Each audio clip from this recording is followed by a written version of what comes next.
All right, I think we're live. Mic check 1 2 1 2. Mic check 1 2 1 2. If anyone in the chat can hear me, just push one.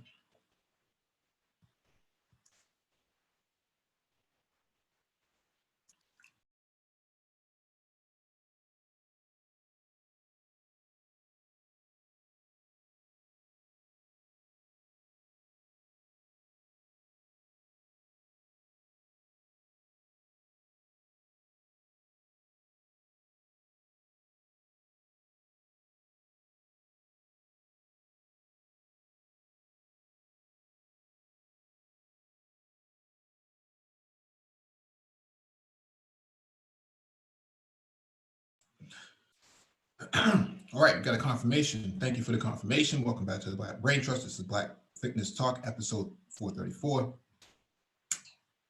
Please hit the like button as you come in. Share the video if possible. Hit that notification bell so you get all the updates from the Black Brain Trust, including those posted on the community tab. No docket today. Just wanted to have a discussion about Black fitness. If you want to engage in this discussion, there'll be a link in the chat for you to click on. Click on the link. Make sure you raise your hand so that one of us can acknowledge you and advance you to the panel.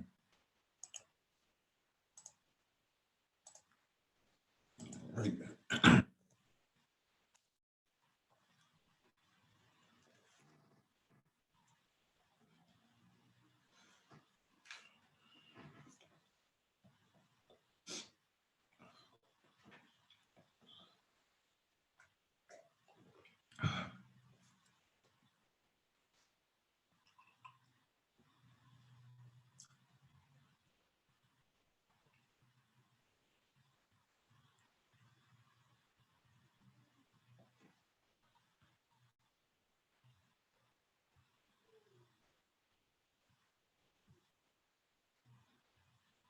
All right, let me get started. So I had a great workout today. Did some athletic training with my group, as well as some martial arts, jiu-jitsu, and a little bit of capoeira. One of the things that we focus on is defense and what to do when you're in a situation, hand-to-hand combat, and a attacker, a threat actor has a baseball bat or a stick or some other object trying to come at you. How do you defend yourself? And we worked on a lot of body weight exercises, a lot of core work and glute work, especially, and also some stamina. So doing sprawls, 25 seconds on, 25 seconds off. And what happens when you get into a situation and someone tries to take you down? Most fights are typically anywhere between 10 to 30 seconds. So you got to be able to keep your stamina up, in that time frame, up to an average of 20 seconds, right? So 30 seconds might be the most. Nobody ever goes 5 minutes into a fight, a street fight. And so if you're out of shape, you are more than likely to be at the early end or the early turn of stamina, right? So you might be able to go 5 or 7 seconds, 10 seconds at best, and then your tank is empty at that point. Why am I bringing this up? Because part of fitness isn't about just looking good, but actually being able to be effective and efficient. And what I'm seeing here is that a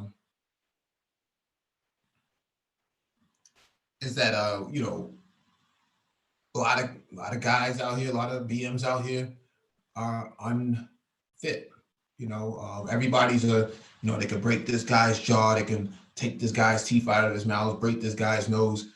In reality, you're really not in any shape to be going into any hand-to-hand combat. And what I saw today was, in jiu-jitsu, you had smaller frame people, 130, 135 pounds, 140 pounds.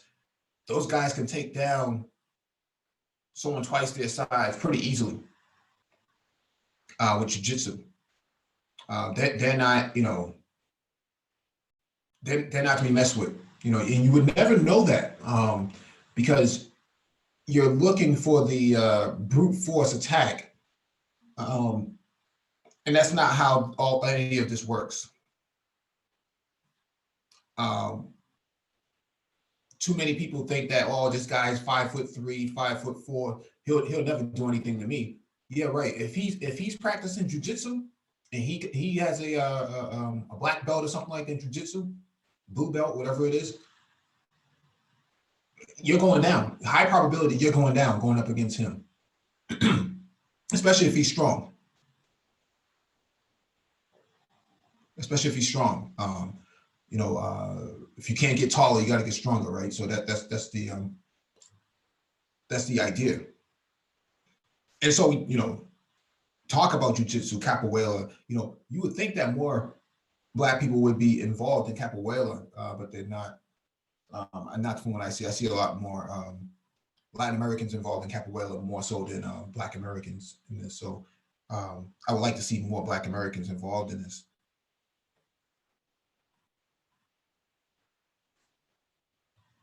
Let's see if anybody's trying to get on. No, we good. And so, what did we get into today? So, trap bar deadlifts. You're on 5x5 at 80%, and then you're moving into. I need to record video, but I can't record video where I'm at because there's kids in there, and they don't want you recording. Minors, and so that's the issue why I don't have any recordings up. So trap bar deadlift 5x5, and then inclined dumbbell rows, back rows. We also go 5x5 on that, and then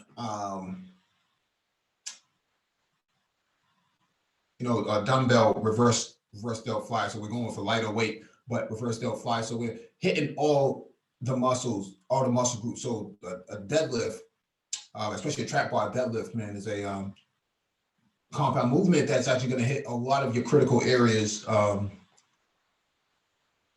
muscle building. And same thing with same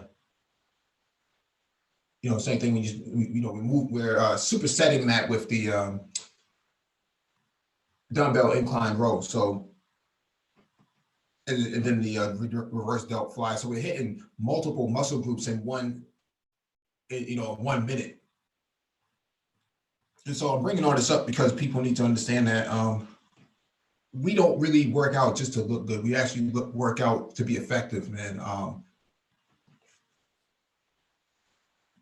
And a lot of what's going on here, I see people walking around, shirts off, but they don't have the stamina. So when I did the Spartan back in November, there were a lot of strong guys there that could not keep up. They couldn't do the 5K, so 3 miles. They couldn't do a lot of your obstacles. There's 20 obstacles on there, and they just could not do all of them. Despite the fact that they were massively strong, they just weren't effective in a lot of areas. So those are some of the issues that that will plague you, going into all of this. And so jujitsu, let me share my screen real quick.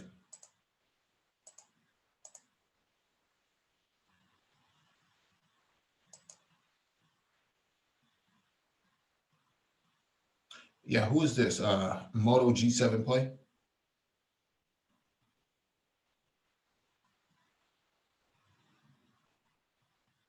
You can unmute your mic, Moto G.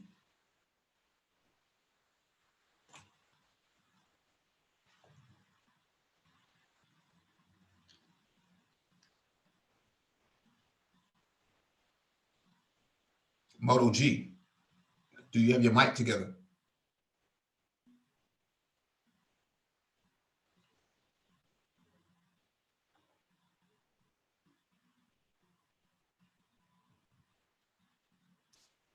All right, I don't know what's going on with this person. We got Mutant Black on the panel. What's going on? What's up, fam? Chilling, fam. How you? I'm good, man. Why, why this subject all of a sudden? Why this subject all of a sudden? Yeah, We always talk about Black fitness on here. yeah, black fitness, but not that realm. That's kind of like my niche, for lack of better words. We've always talked about it. We just never really put it under the microscope, or even just had a general discussion about it. We talked about it a few months ago, but we never really got back to it.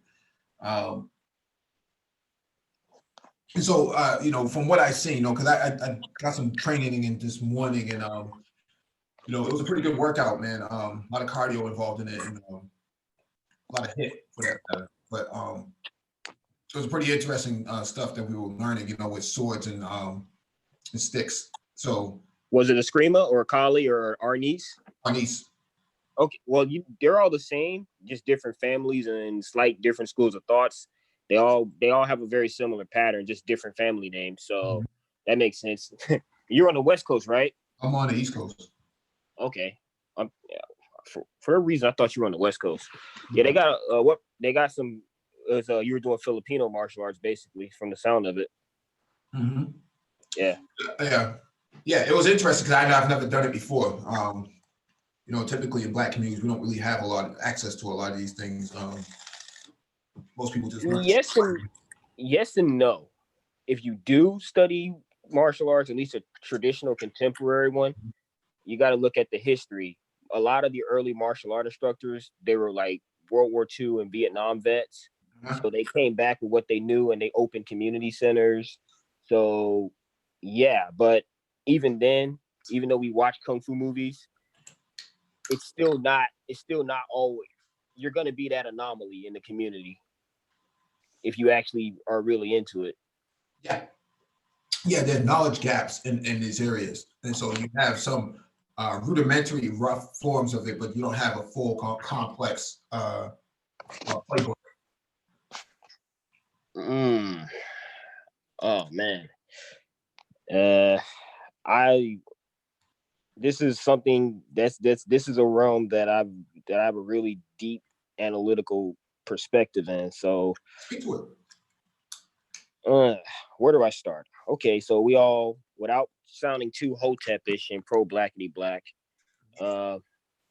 we all know Africa, being the cradle of civilization.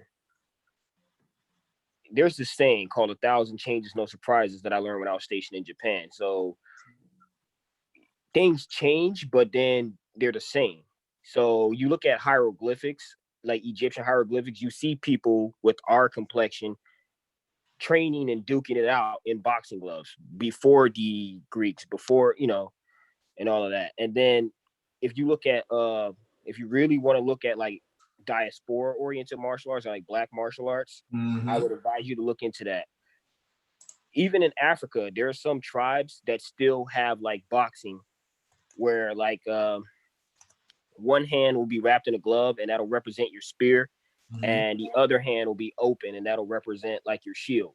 And since you were studying as Filipino martial arts, the actual pure Filipinos were of darker skin before the Spaniards invaded them. As time goes on, you're probably going to start realizing that the same way you're going to throw a punch is the same way that you would actually use a knife or a spear or a sword. There are only so many directions. So that's why when it comes to things like this, it's 1,000 changes, no surprises. And just because a style is like, has like this stigma for being ineffective, like Tai Chi or Aikido, doesn't mean that you can't take at least one thing out of it and be able to utilize it. But I'd say for Black people especially, no matter what part of the diaspora, we have this thing where there's something called genetic memory. You know how b-boying started on the East Coast, like the South Bronx, right? And it's very similar to Capoeira. It's like we use that as an alternative to solve violence. Capoeiristas in Brazil use it as an alternative or as a way to combat violence and abuse and to escape and free more slaves. So even though America was influenced by English and Brazil was influenced by the Portuguese, we take these movements, this music and all these things, and we combine it with whatever the quote unquote oppressor gave us. And for all intents and purposes, if you're, you're a Black history aficionado, you're always into looking into things outside of white man as the devil. Right. I would advise you to check out this brother named Damon Stith. What he does is very similar to what a lot of white guys in the traditional martial arts do. White guys who can trace their Irish or Italian or German heritage, they find manuscripts of old Western martial arts. I mean, it's all the same at the end of the day. It's like the continents fit together like a puzzle. You're gonna find a manuscript with European drawings of guys kicking each other in the groin as a simple logic. The difference is it was easier to things got easier when they started using guns and crossbows. So what he does is he finds and researches African and diaspora oriented martial arts, because it's not just capoeira or what we call 52 blocks or slap boxing on the East Coast. Yep. There are Black sword styles that were utilized by slaves, and not just Brazil and Haiti, but Colombia as well. He finds and researches and combines these into his own curriculum, or not his own curriculum, but as a way to research something as a means of heritage, embracing your diaspora heritage. That's good knowledge, man. That's good stuff, man. Yeah, but to put more emphasis behind my statement was that not saying that you don't have access to jiu-jitsu or capoeira or anything like that. I know there's institutions all around. I'm looking at one right now. But my point here is that it's not, in some Black areas, it's not Black run, right? It's always non-Black run. So that's kind of the point that I was making. It's not really for you. It's really for someone else. So there's no emphasis put behind, the continental viewpoint that you were referring to, the teachings being passed down. Yeah, okay, I understand what you're saying. I understand what you're saying, because I've had non-Black instructors as well as Black instructors. My Black instructors are my bigger and better influences. In fact, one of my teachers in my hometown of Tampa, Florida, he trained Chadwick Boseman for Black Panther. So those diaspora systems that y'all was talking about, some of those things were utilized in the fight scenes. Yeah, that's pretty dope. Somebody in the chat asked if you could put that person's name down that you mentioned earlier, into the chat. All right, here, let me damn. I will do that.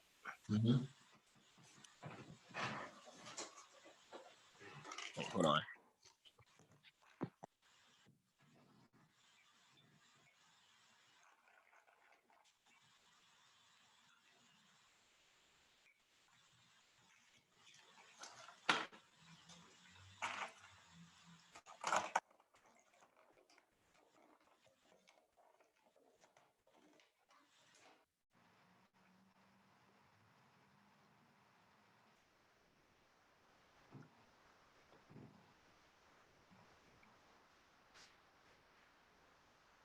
No, I meant in the YouTube chat. All right, I'm on a Zoom right now. When you hit chat and all panelists and attendees, does everyone see that? No, everybody in the YouTube chat can see that. All right, here, give me a second. Yep.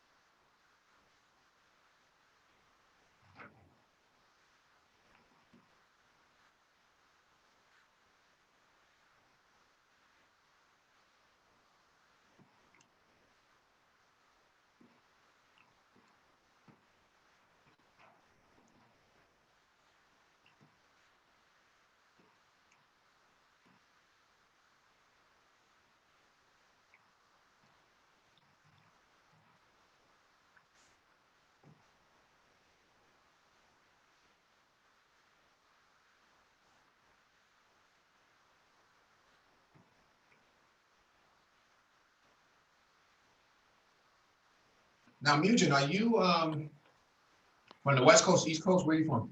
I'm from Tampa, Florida. Oh, okay, okay. Yeah, so I'm actually down here in Florida. Since my Sec Plus cert, I'm still in the interviewing stages of like different jobs. Some are like relocation assistant. So I'm probably gonna go somewhere hella cold.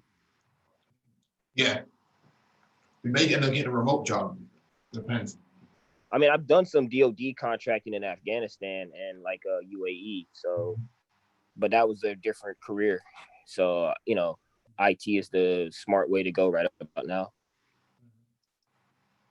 Now, do you have any belts in terms of like jujitsu, martial arts, anything like that? I do, but I don't like.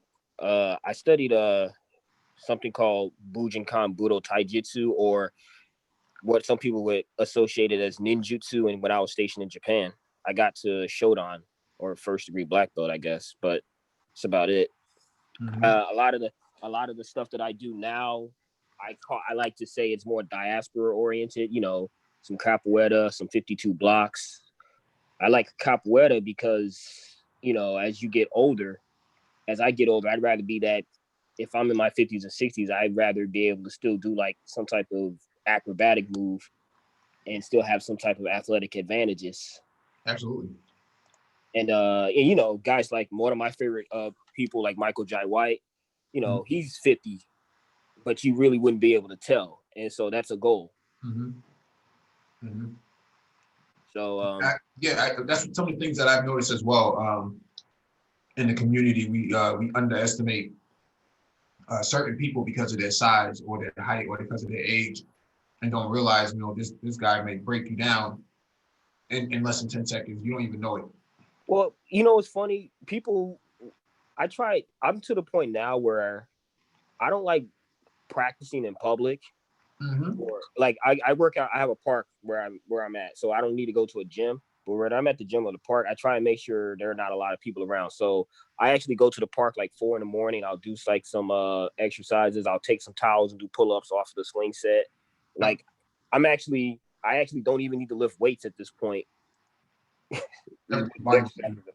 with the exercises that I'm doing. Because like with capoeira exercises, you ever notice that they're in really good shape? They have gymnast physiques. Yeah, slender. Yeah. Well, there are two different types: the regional and the Angola. The Angola are really slender. The regional guys, or the regional, the R is pronounced with an H. Mm-hmm. If you look closely, they're more muscular, and I found out through my training that the regional guys take steroids. Really?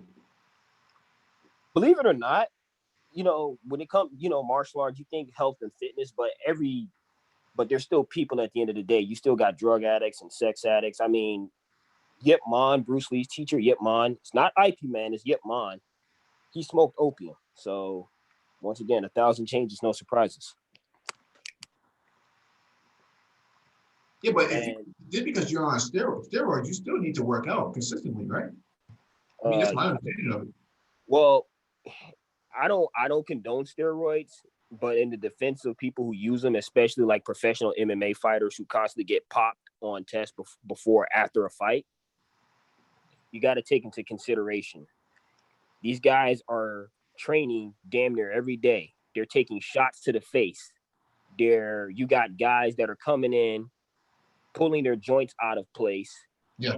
And then you need more testosterone and fortitude to continue going on for hours on end, 6-7 days a week.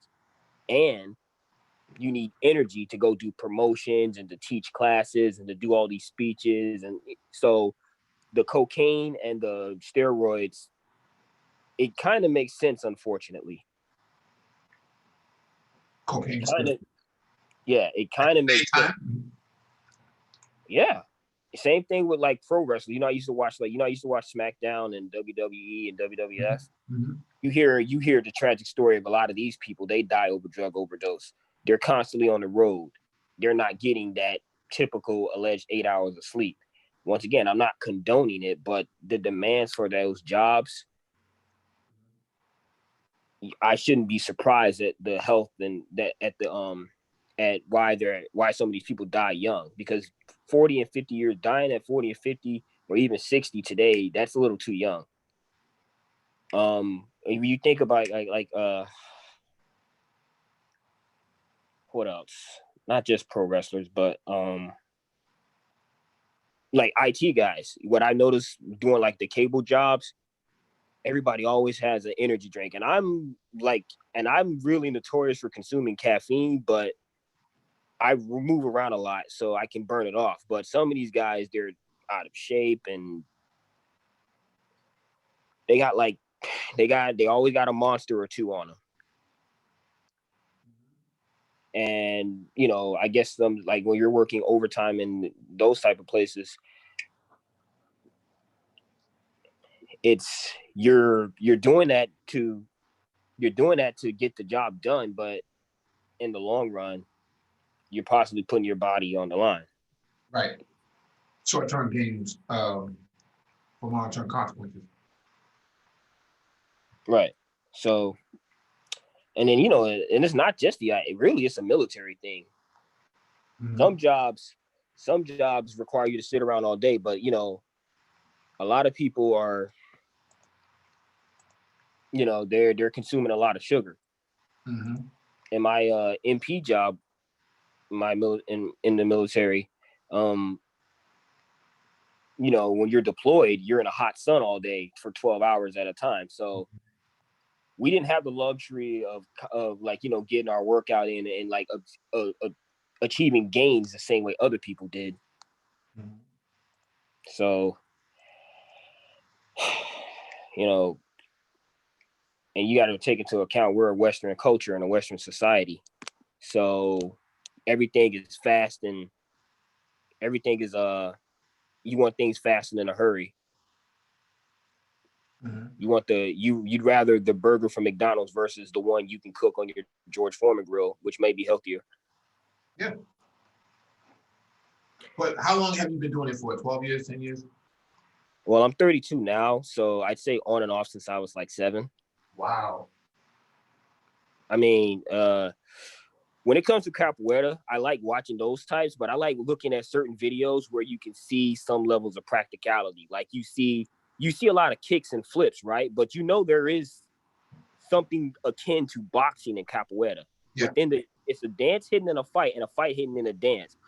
And maybe you don't see it, but the way they're switching levels and getting low to the ground. Yeah. They can throw some punches in. They can throw some haymakers, some crosses, some hooks. In fact, some of the actual games mm-hmm. in Brazil, mm-hmm. they get hella serious because this being created by slaves, and once slavery was abolished, long after the fact, because that country was the last country to abolish slavery, right? Mm-hmm. They used to put blades in between their feet. So imagine doing those things with like a little razor blade. Wow. And managing to catch someone. Mm-hmm. So the thing is, their bodies are an amazing shape, man. Very lean, very agile. I don't know what their ages are, man, but they are in immense shape, man. Some of these guys are probably in their 30s or 40s. Yeah, probably.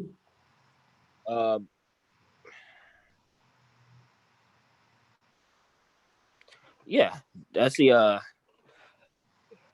capoeira catches a rap for not being effective in terms of martial arts, but I've seen some MMA fights where guys got cracked with like a Meilua or those spin kicks that you were seeing. Mm-hmm. I've seen guys get cracked. Because it only takes one hit, man. You're going down. Yeah. And once again, like I told somebody the story about the blades in the feet, and it was a white guy told when I was working in Italy. And he's like, "That's extreme." I'm like, "Well, you got to do what you got to do when you're in a situation that they were in." Mm-hmm. So, and once again, like when you think about capoeira and the story behind it, it was actually outlawed, and you could get mutilated and arrested for practicing. No, I didn't know that. Yeah. So what these guys would do, with the instruments, that you learn to play the instruments and you learn to sing songs too. So it's really a cultural thing, and that's why the martial aspect of it often gets left out of the equation. So what they would do is, like, if they heard horses coming and Portuguese coming on horses, they would change the rhythm to make it sound like the horse is galloping, so they knew to, like, wrap it up or make it look like they're doing a samba to entertain them. Okay. And it goes back to, Sun Tzu saying warfare is based on deception. So yeah. So my thing is, I don't see a whole lot of black men walking around like this, man. A lot of brothers walking around like that.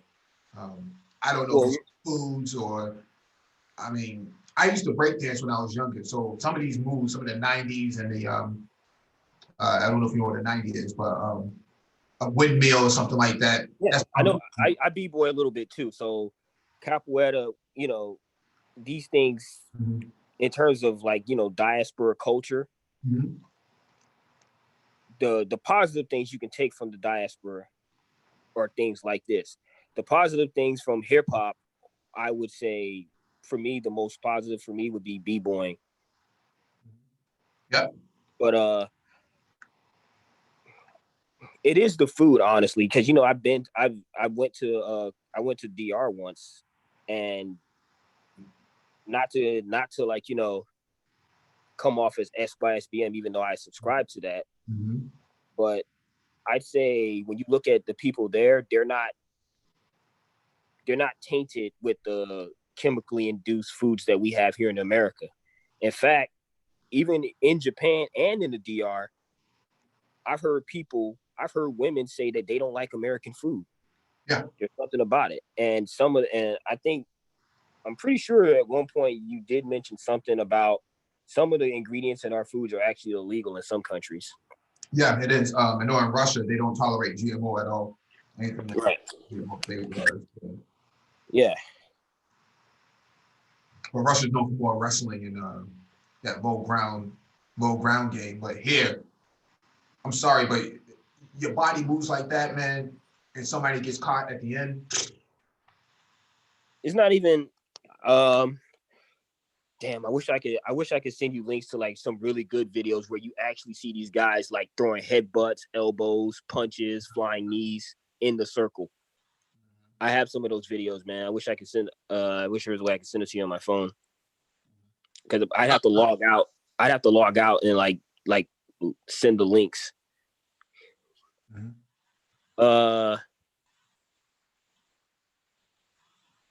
Yeah, there's nothing you can do against somebody moving at that pace, man. There's nothing you can do about it. You can throw all the punches and you want to from a hood standpoint, man. That's not going to work, man. Well, since capoeira was, since most Black Brazilians are on the lower socioeconomic level as a parallel to us, here's something else you should know. A lot of MMA fighters from Brazil, because it's available, because they're poor, that's the first art they start out in. Anderson Silva started out in capoeira. In fact, he kind of used it in a cage match as, like, just to fuck with somebody. Yeah. One of the female MMA fighters who beat Holly Holm, the Brazilian chick who's like a lesbian, she started out in capoeira. They all start out in capoeira, but they go to things as contemporary as boxing, and most of the stuff you're watching in these videos, you're not going to use in a self-defense situation. No, but the agility is what I'm paying attention to, right? So the pace they're moving at, the flexibility, what I see from regular street guys, and we covered this before, but let me advance these people in.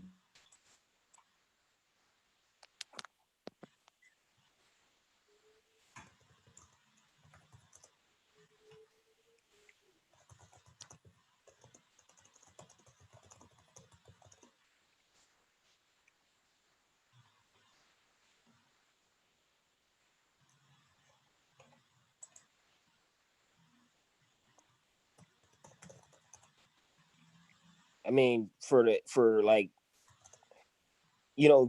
you know how there are like these fad diets and fad exercises, Keto. like CrossFit. Oh yeah. For me, I really don't see the. I'm not saying it's not effective, but if you're doing stuff like that, do you really need CrossFit if you can do stuff like that? Yeah, probably not. Granted, I think it's all by preference though. Granted, you know, in terms of like, what Bruce Lee said, if we all have 2 arms and 2 legs, so we're all gonna, there's only so many things we can do. Some of the exercises that I do, they're either like some jail type workouts, like the pull-ups with the towels and all these crazy push-up variations, and then they're capoeira exercises. So you're kind of doing CrossFit, but not the CrossFit that you see. So you notice those guys have to switch levels a lot and get too low to the ground. So that little squat that they do is called cocorina or besoro, which means beetle. And imagine holding that position low to the ground, just basically squatting on the ground, and then having to, spin around, get low, spin around, stand up, kick, get low again, cartwheel. You're that's a demand. Mm-hmm.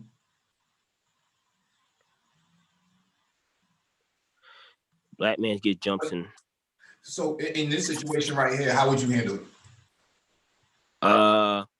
Well, first of all, I try and avoid the situation to begin with. There is one way to mitigate it. I wouldn't, but it's like a last resort. If anybody's trying to teach you to fight multiple opponents in a school setting, in a self-defense or a dojo or martial arts setting, first of all, leave that place. Yeah. Now, the best thing they can do is teach you how to stack. Whenever you get jumped by people, mm-hmm. it's only so many people that can actually it's only, let's say you're getting jumped by like 10 people. Not even half of those people are probably can get a hit in.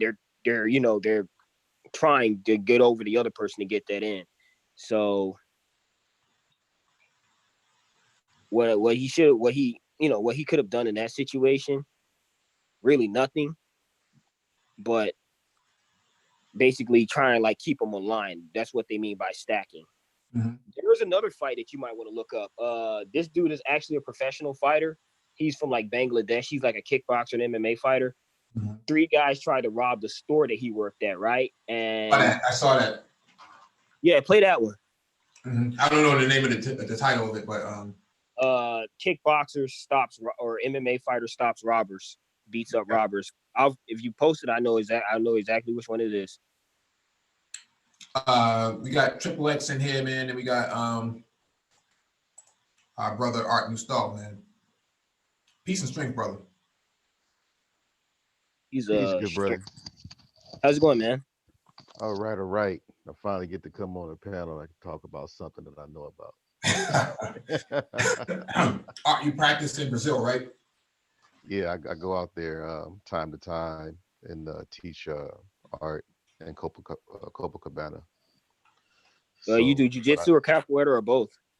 No, I work with people that did capoeira, so I've been to the favelas and saw how they did it, and I've been to the studios in Copacabana and saw how they did it, and it's quite interesting.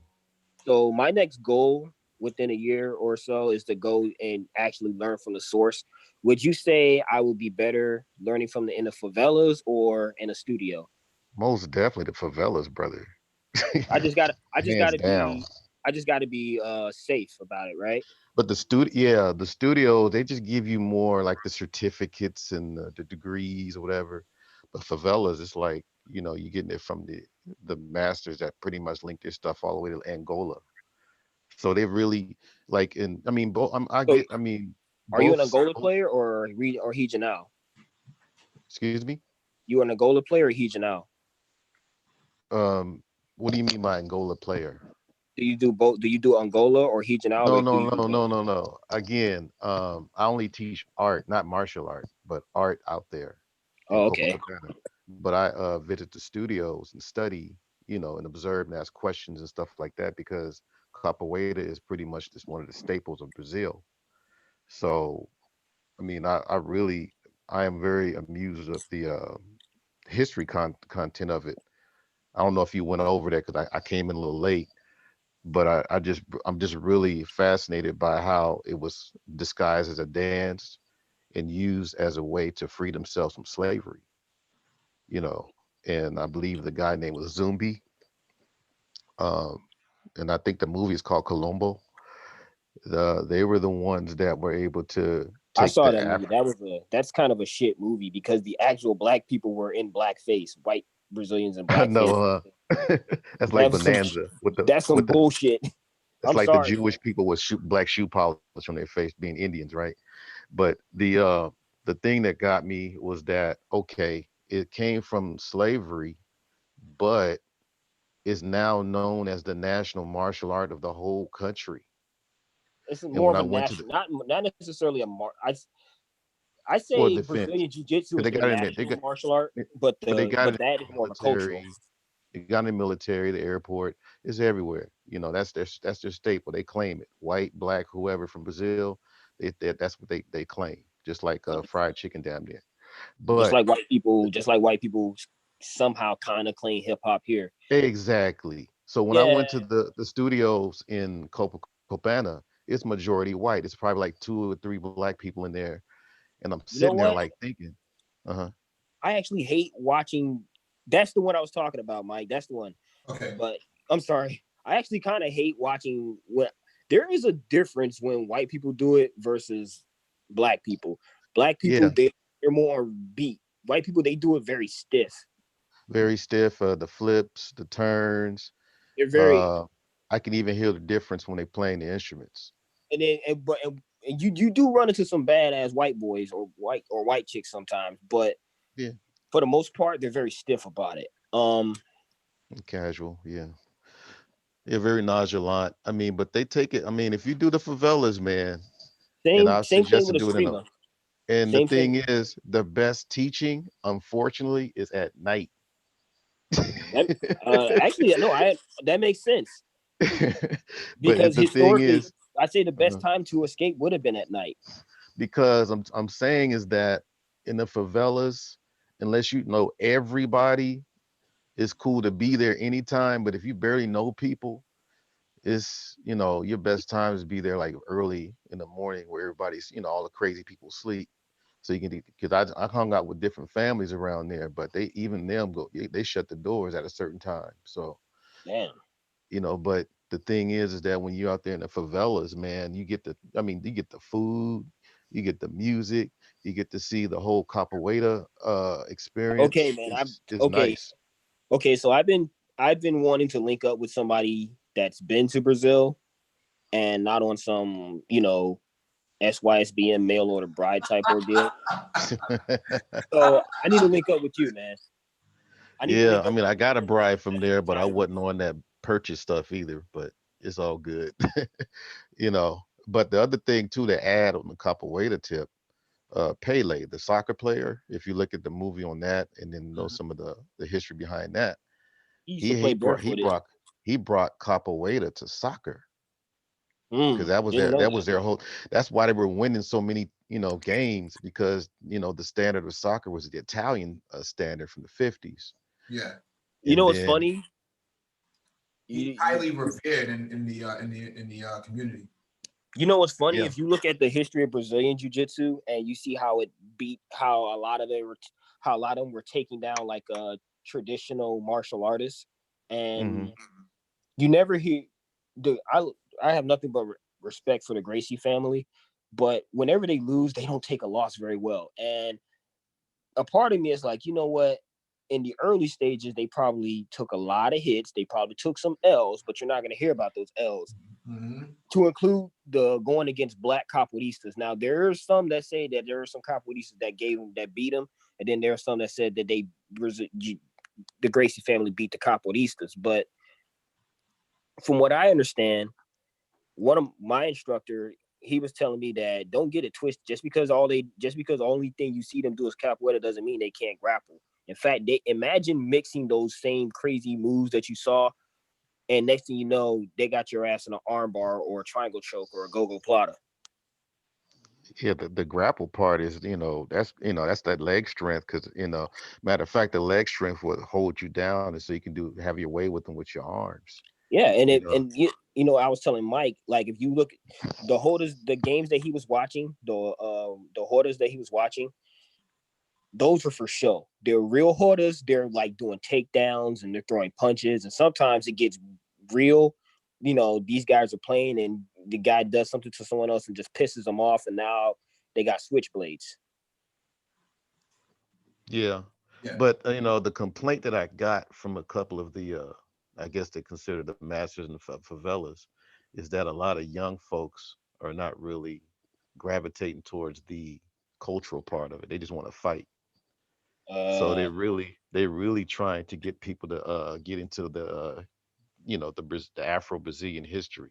Mhm. And I think what really helped them out, I was told, you would laugh, but what helped them out to really get that message across was a movie, Black Panther. People start, You would have they thought start really Besordo. putting this.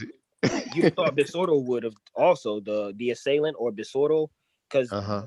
basically, the story behind that guy. He was the equivalent of Brazil's Robin Hood, a black Robin Hood he uses capoeira on cops, and every time he whooped their asses or fucked them up, he would escape. Yeah. He's especially respected in the Angola circles, but once again, Black Panther, my teacher trained Chadwick Boseman in Tampa. Look him up. His name is Maurice Crump. MARRESECRUMP. Okay. Yeah, the only martial arts I got through was of course a little bit of Shaolin when I was in high school, but I did some Northern or grappling. Southern? That was I don't know what it was at the time. I just know I got third place in the tournament. Okay. But and I got my Most of katas and everything. But the other one I learned was grappling in the Nation of Islam. So we had to learn that. So yeah, other than I grew that, up in an NOI household, which further oh yeah, exacerbated my enthusiasm for martial arts. exactly. Yeah, But Steve Muhammad was my first teacher in the nation. the I Kempo don't know if guy, you know who he is. Yeah, exactly. yeah, I know Master him. Master I Steve haven't met him Muhammad. personally, but uh, I had met brother Anthony Muhammad, who was Moses Powell's student, one of his highest ranked students. Oh, okay. The Sanukas Ryu, I like that. I like some of their stuff. And, But and Steve hits hard, man. For a small guy, oh my God. well, they have to be. Shorter Yeah. people tend to have to be harder, because it's like, okay, so you're not gonna pay me to whoop my ass. That was what some of these guys will tell you. You were saying something about them, like about the whole, them wanting just to learn how to fight. Yeah, they didn't want because that the history part is very important. The history, the instrument. I mean, it's a storytelling, all these things, the song, the singing, everything is included. You just can't fight. And that's the thing that the young people were trying to take out. So, but if you go to the studio over there in the studios in Copacabana or even Ipanema, I'm just talking about Rio, by the way, but they pretty what much keep it standard. what They about keep it is standard. Rio and Bahia, or no? They're the different No, places, right? no, Rio is the state, right? Bahia is another state, and I'm quite sure it's probably more intense over there.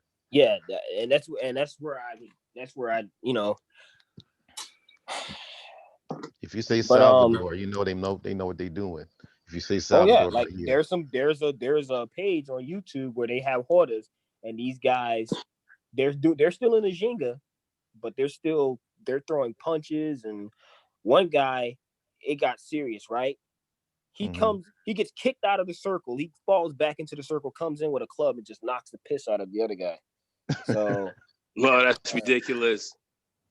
Oi, real tudo bem, capoeira, amigos? huh? Hey, como vai? Tudo bem, amigo? Você está falando É, sobre de capoeira, né? sim, Eu- sim, nós estamos falando sobre Capoeira Tá em bom, tá bom, tá bom, favelas, tá bom. favela Outros brasileiros Copacabana aqui. também. Como? Outros You know me. brasileiros aqui. Ou você e eu só. Sim, sim, eu. Só, entendeu? Entendeu? Eu Sim. adoro capoeira. Muito importante, porque é derivação de escravos do passado. Sim, sobre escravos, eu Escravos, falo, sim. eu falo história sobre isso. Também eu falo sobre futebol com Pele. Futebol, sim, Sim, muito importante. Um pedaço grande sim, de partida de futebol. sim, Ah, como se diz? Jeito. Jeito. jeito, Jeito das the way. brasileiros. Brasileiros Sim, de futebol. sim, Gingar. Itália, Okay, you guys Itália. got to slow down, man. Gingar é I only know a importante. few words, man. Mi nome é Mugen. Mi nome é Mugen. Ele é Isso. engraçado, é engraçado. Engraçado, tá bom, tá bom. É importante de aprender. Sim, Muitos negros de América do Sul e Norte falam sim, mais, sim, mais sim, negros. eles não entendem, mas eles vai. Ele vai, Eles, sim, sim, é importante. E, amigo, também é muito importante que você praticar de falar com todos. Importante, entendeu? sim, sim, E se entende. fala com ele, diga a ele, é muito importante, né? Sim, sim, eu Ok? estou tentando. Tentando todo o tempo. Muito importante de falar, ok? Sim, Muito sim, sim, mamãe. importante, muito importante. Sim, Now, Ok? mamãe. let me Entendeu? let me Entende. jump in real quick. Isso. Uh, Fala. Yeah, we yeah, go out there, y'all. We don't just walk out there grabbing chicks and stuff. We do everything. So Nah, man, name of the game is know the culture. Have the language skills. Very important. Very Yep, important. My experiences in Brazil, I can't even begin to talk about it, but it's been so wild. I learned more about our African roots in Brazil than exactly. anywhere else. Now, I've been to Angola. You're actually gonna learn more Been there. outside of the US. Yeah. Everything in the US is kind of like manufactured. Maybe if you go to like the Geechee and Gullah region, but No, he's talking about the African nature in Brazil because everybody's into the whole chick with the G string and the feathers and the beach scenery, yeah. but it's just way more history about like the Brazil. they do what some Black Americans are starting to do here. Like, you know, some hood people are trying to embrace like the I guess the Yoruba spirits. My mom is actually into some of that, like Yeah. Orishas, What's it called? like No, Nagon, Oshun and is it called Exu, it's called Kumbra? Candomblé. Kumbra? Kumbra? Candomblé, Yeah. Candomblé. Candomblé. Yeah. Yeah, Right.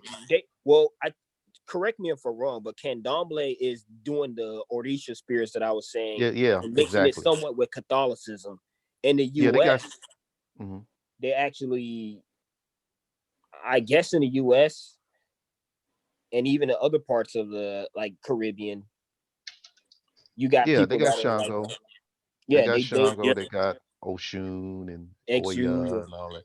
Yeah, because I saw a guy out there. He was helping me out with something, and I saw he had like a band around his arm. It was red and white, and I just pointed. I said Shango, and he had the biggest smile on his face, like he won the lottery. Because most Americans don't, they don't know that stuff. Mhm. And then after that, man, shoot, we keep in touch.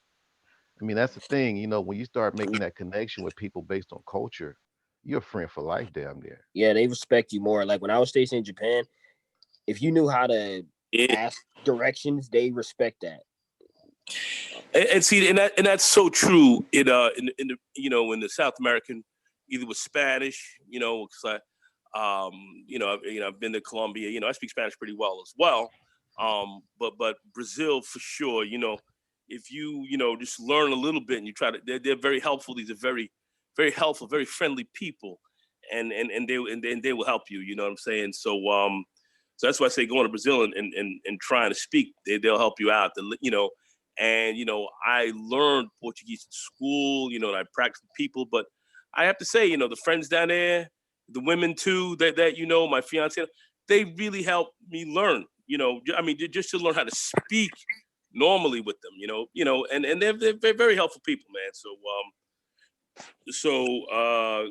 como se fala, Artão. Brasil, Rio, meu segundo lar. Entendeu? See, second. Mm. Segundo lar. Second. Yeah, that's actually pretty dope, man. Yeah, but I mean, the thing is, like, he took, like, see, we all learn it in different ways. I had to learn it from my wife, and I learned it Rosetta Stone, and learn it with, and it's crazy because I have to teach art over there like 3 times a year, and when I go over there, I got to teach it in Portuguese. Mm. So Yeah, I got to very learn how to. important. That has to be a challenge. Yeah, I have to learn They actually artistic have terms jobs in that are coming up Portuguese. to where you can. All you need is like a bachelor's degree, and you can go to countries like China and teach English over there, which is, or you just have to have like a bachelor. So I wouldn't be surprised if You make good money doing that too. You make good money doing that. Really? Yeah, you make very good money. Yeah. Like you go to Japan, you speak, you teach English and so forth. I have a friend who's down in Brazil. That's a guy.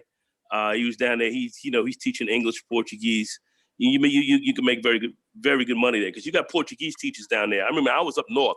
I was up in Paraíba, when I was there, Sanjay Ramos, and and it was, I was up there, and I remember we were going to this Portuguese school. We were going to one of the schools up there, and they had this lady who said she was teaching the people English, and I was like, oh, you teach people English, really? And then her eyes got wide and big, like, what the hell is this guy saying? She didn't understand a word I was saying, but yet she's supposed to be an English teacher. And I was like, they don't know English. So wait. She teaches English, but she can't speak and communicate in English. Ela no fala nada. Nada, entendeu? Ela no fala. No Ela no English. fala nada. No I just English. wanted to No highlight this. linguists. Yeah, I just want to highlight this real quick. So this is something that before you guys came on, Eugene and myself was talking about. Backstory. Today I went to go do some training, and some martial arts, and one of the things that we talk about, with Black people, man, is the sort of street fighting. The out of shape, and now I'm saying this is a Moreno right here or a brother right here, but I'm just pointing out the sort of stature, out of shape, not really cohesive, coherent, I should say, and just not prepared, man. You walk into a situation like this, you underestimate your opponent, man, in the street. Get that wake up call. A situation like this, wow. Yeah, I mean, there's no doubt about it. I mean, you have to understand Capoeira. Wow.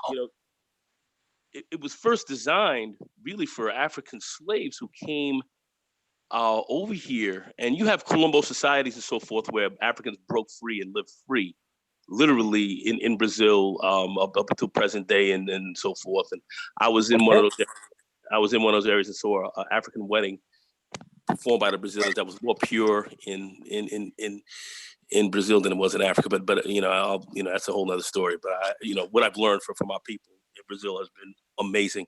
But the capoeira was very important for people to actually to learn. And that's why I say there's a very, very strong relationship to dance and cultural dance and martial arts. Very, very, very powerful connection there. Because as capoeira, and they have shackle hands and everything else like that, where you learn how to fight and kick and these kind of things where your hands were shackled and so forth. So it became part of their ritual dance movement, a lot of it, because it was so powerful. It was outlawed. It was outlawed by the Portuguese because they found that it was a very effective fighting style. And and the Portuguese didn't really have an answer for it, so they outlawed it to make sure that you couldn't teach it anywhere else. So then many of their African dance rituals that they've had, or Africanized or Brazilian dance rituals, they hid bicycle wheel kicks and these kind of things inside of the dances, so that capoeirista, it was maintained. And that's another powerful part of it, which also was incorporated, as you say, in Brazilian football, where the Chingas, you guys have mentioned it before, and Artão and the others know. I call art Artão, and Artão means he's art, but big art. This is big art. Boom, is what you would. Bolsa. Entendeu. But that's a big part of capoeira, and it was a very strong and so powerful. It was. It now has been instituted as a national martial art like jiu-jitsu from the Gracie family. I tried to tell them, but it was and it's preserved as a natural as now as a national treasure for but them. what gets me though, Nagoon, like I was saying before, you know, who would ever thought, you know, or actually the people that brought this to Brazil ever thought that they have to be bond. I mean, they had to get out of bondage with this art from their slave master, and the slave master's children are using this for the country. Not only using it for the country, but it's so important it was as their national pride in America, in Brazilian football. They actually tried to keep the capoeira, the roll kick or the bicycle kick that they had, and some of these other techniques that they used in the fighting art that they then applied to football. That's why many of the Afro footballers were waxing out the white boys. But what happened was the Brazilian team, national team, was starting to lose. And the coach had enough foresight to sit down and say, listen, we got to use Pelé and his people, and we got to go with the Chinga. We got to go with it, because if we don't, we're probably going to lose. So let's get with this freestyle of playing people. We got to put the Africanized side, and we can't play like these West Germans and the rest of these Europeans. It ain't working for us. Wasn't he 17 at the time? 17 years old. 17 years old. Damn, 17, that's 17 deep, a man. child. All right. But a capoeista and chinga, you understand, chinga. So when they had that going, and then they have just incorporated that into the game and said, listen, we got to do this. And then when they just let that free flow, and even the white guys that won the team got a hold of it, it changed the game, and they became a national power, an international power. And that was directly because of its very powerful African influence. And that's a big part of their history. It's a big part of who they are. And you can't do anything really in Brazil without falando sobre isso. Está de acordo comigo, amigo? Artão, né? Sim. É verdade, né? Verdade. Hey, I'm sorry to cut in again, guys. Hey, Mike's been doing videos, right? Yes. Look up 52 blocks fight. 52 blocks. That's any of us who grew up slap boxing and had cousins who were in and out of juvie or jail. Anybody ever wonder why they came back better boxers and slap boxers? Okay. Yeah, they were fighting all the time.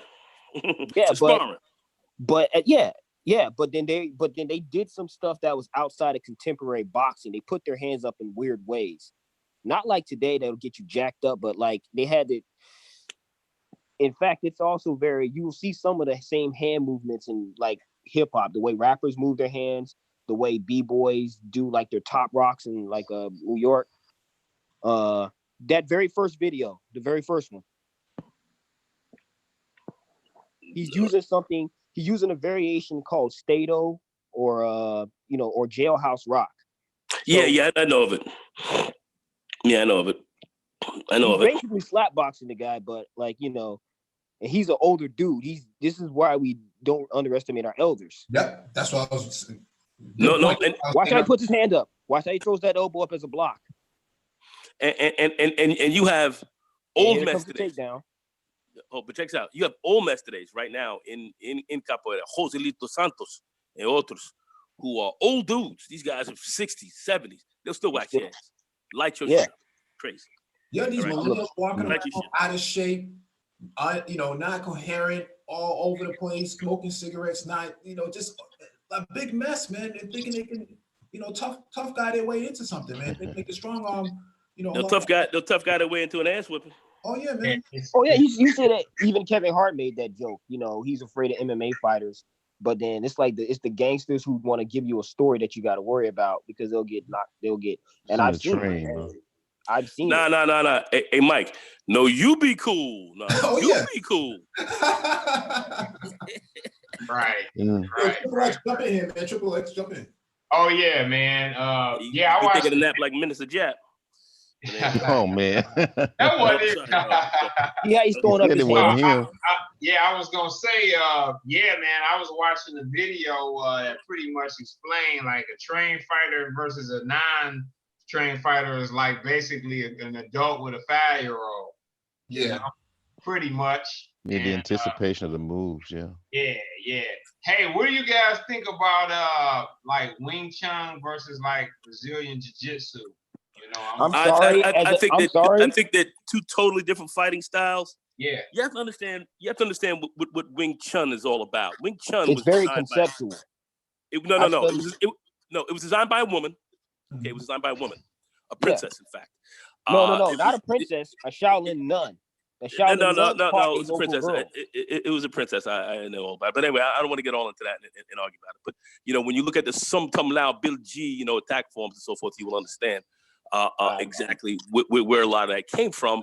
And that was really about a smaller person being able to defend themselves with strikes, basically, against a larger opponent and not really, you know, deal with them on a power basis. So that's why trapping hands, pak and lap sao, and these kind of things are very important in blocking, and the wooden dummy techniques and all that was to block and trap and you know, and deflect power and then open up for counters.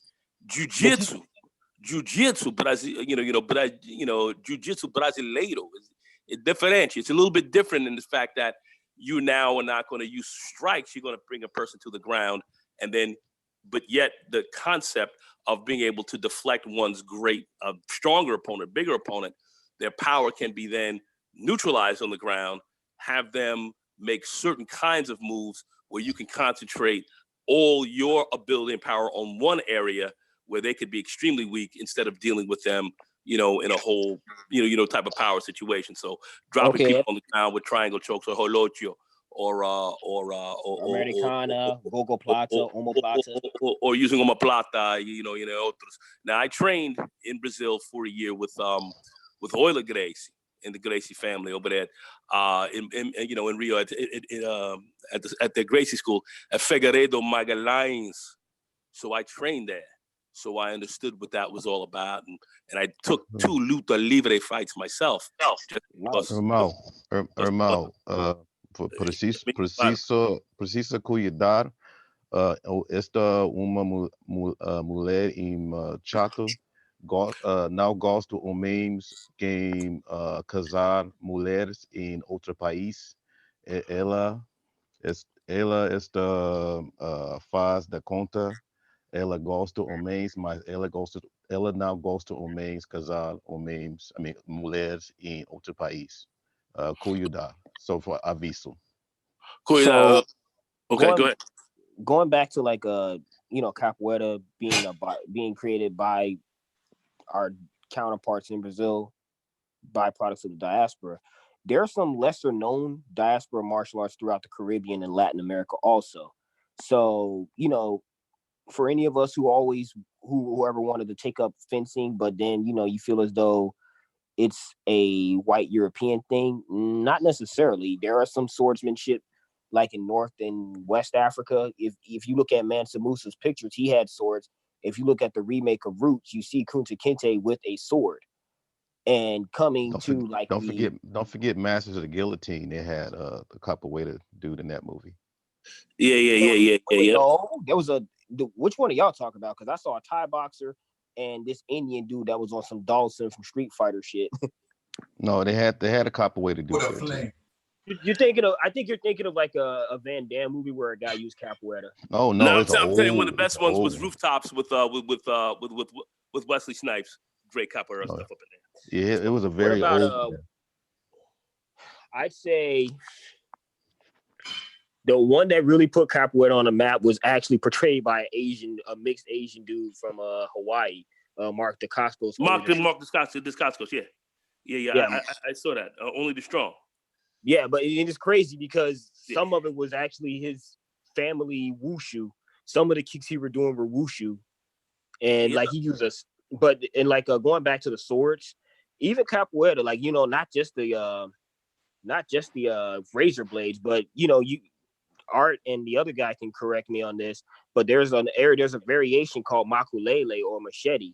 I don't really see like the weapons applications of machetes in capoeira, but well, you have to understand capoeira. You weren't the whole game was it was based on you know escravos africanos. So these were African slaves. They didn't have swords. They didn't have but they could have got a hold, but some of them got a hold. You might have later gotten a hold, on. but the name of the game was to be able to deal with one who might be armed, and you're not, but you're armed with this martial art, with these wheel kicks and so forth that, you know, and sweeps, you know, to get you off of your feet and so forth, and you get hit with one of these wheel kicks, it kill you. You know what I'm saying? It's just, Right. you know, you get that shit, she'll take your fucking brain out. You know, Yeah. so put the blade in between your feet, like So I mean, yeah, you know they've had variation. Yes, you're right, but primarily what I'm saying is the original art form was designed for that. And when you see it down in Brazil and you see these guys perform that on the beach and so forth, you look at the Mestres and all them getting live. This shit is beautiful, man. You know, it's poetry, bro. It's poetry, but it's very, very dangerous, and it was designed to fight with empty hands against those who might have a weapon, who might be in close with you. Like karate, like Okinawan karate. Yeah, Okinawan karate, you know, and so forth. You know, I trained in, I don't know Brazilian jiu-jitsu, but I trained in Kyokushinkai karate, you know, and I trained. That's a hardcore style. That's Michael Jai White's. Very hardcore, you know, very hardcore. The guy who created that supposedly used to chop could damn near kill the bull with his bare hand. Like he would grab the bull by its horns and chop off the bull. Well, you know, but Masayama did a lot of hand, you know, he did a lot of hand training. He did a lot of things to make himself a certain way. He was a highly ill dude. He was ill, man. Was ill. But at the end of the day, you know, the average, you know, Kyokushinkai Kan guy is going to have very well developed shins and very hard knuckles. You know, that's and any karate. That's like any traditional karate. Cause you ever look at their knuckles? They're just, you know how you see like the jiu-jitsu or wrestlers with cauliflower ears. Their knuckles are kind of similar, just permanently swollen. Well, you get the cauliflower ears really from grappling on the ground and busting the blood vessels from grappling. That's why I always had ear protectors on, so I didn't want my ears walk around looking like they were cauliflowers. Cauliflower down. It's a nice, ugly look. But people, when they see it, they know what you're about. I just say people see the cauliflower ear, they're like, I'm gonna stay away from this guy. But anyway. They're starting to still. Some people still don't understand that, surprisingly. But you know, for me, I kind of like being underestimated. I like coming off as a nerd because once again, warfare is based on. If they see the cauliflower ears, they know not to try and pick a fight with you. But that doesn't mean they're gonna try you another way. So you saw the guys getting jumped. And you know, he posted a video of the guy getting jumped. So what's to say, okay, this dude got cauliflower ears. I'm not about to get choked out by this dude, and I'm bigger than him.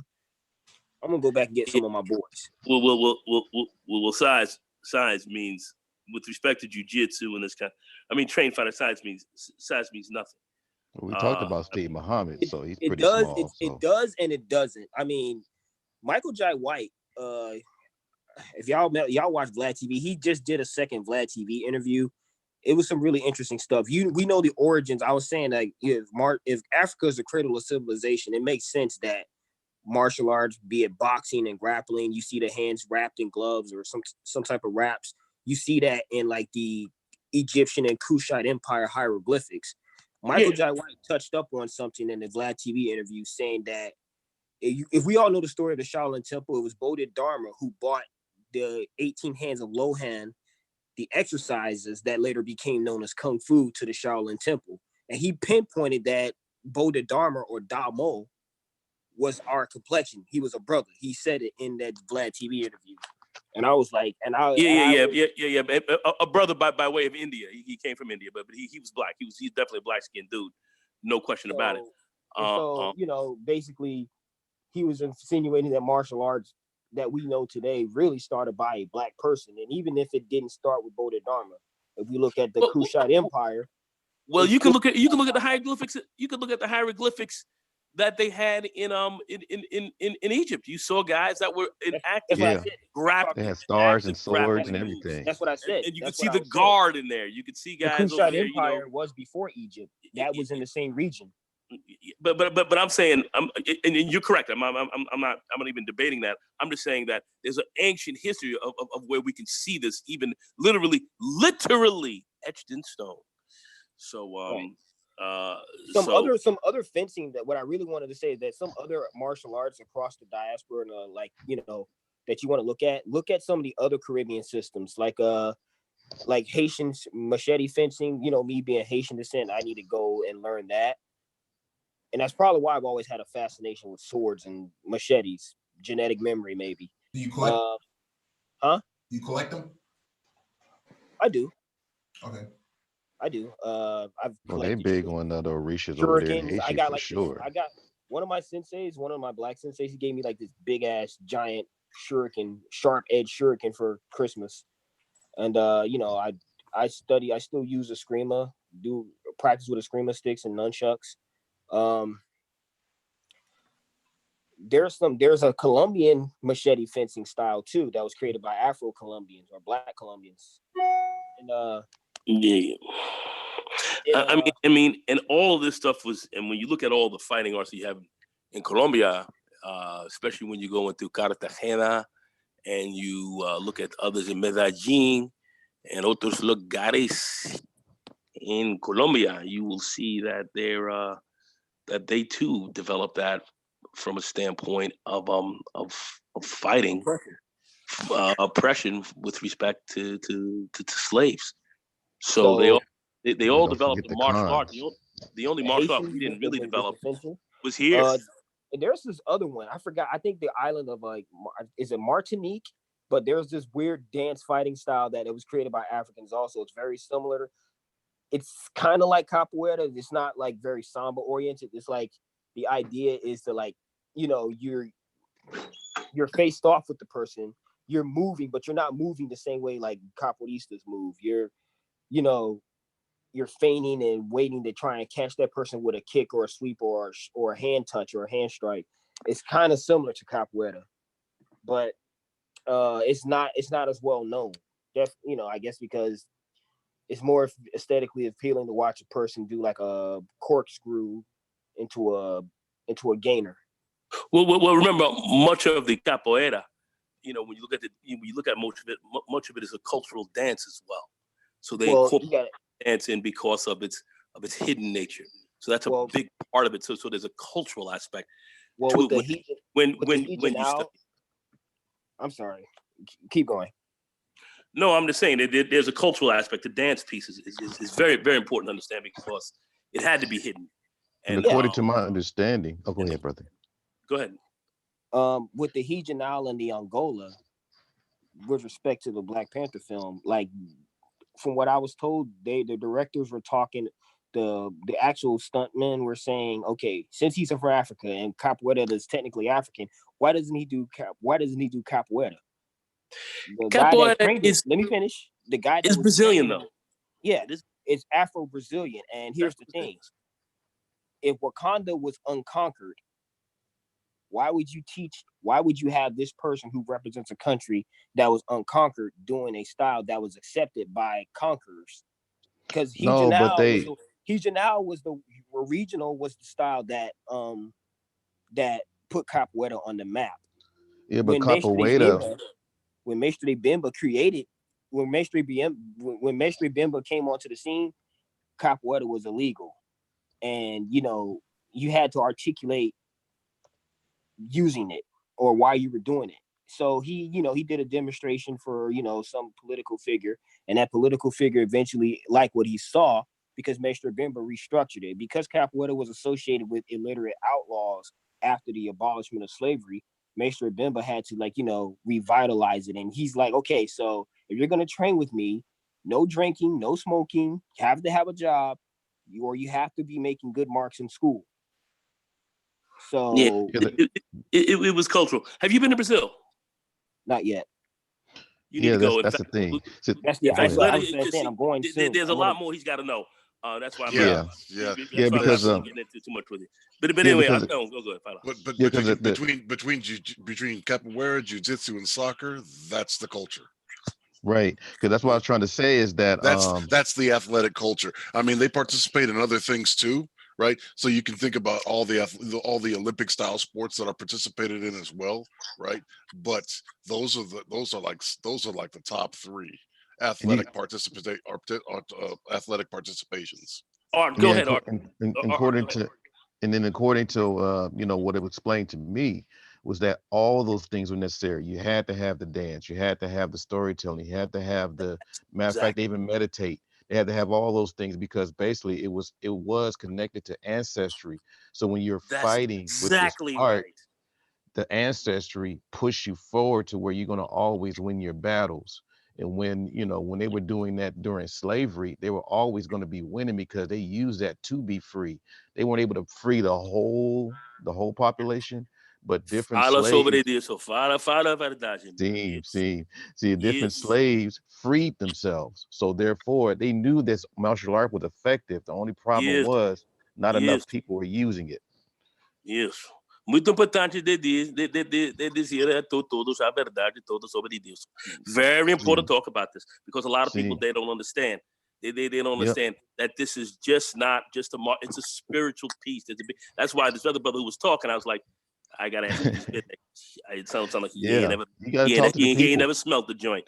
So if you were there, you would understand where these guys are really coming from. That it's just not a basis in just of a fighting art. There's a spiritual, historical, cultural background to the contract to the whole thing. Much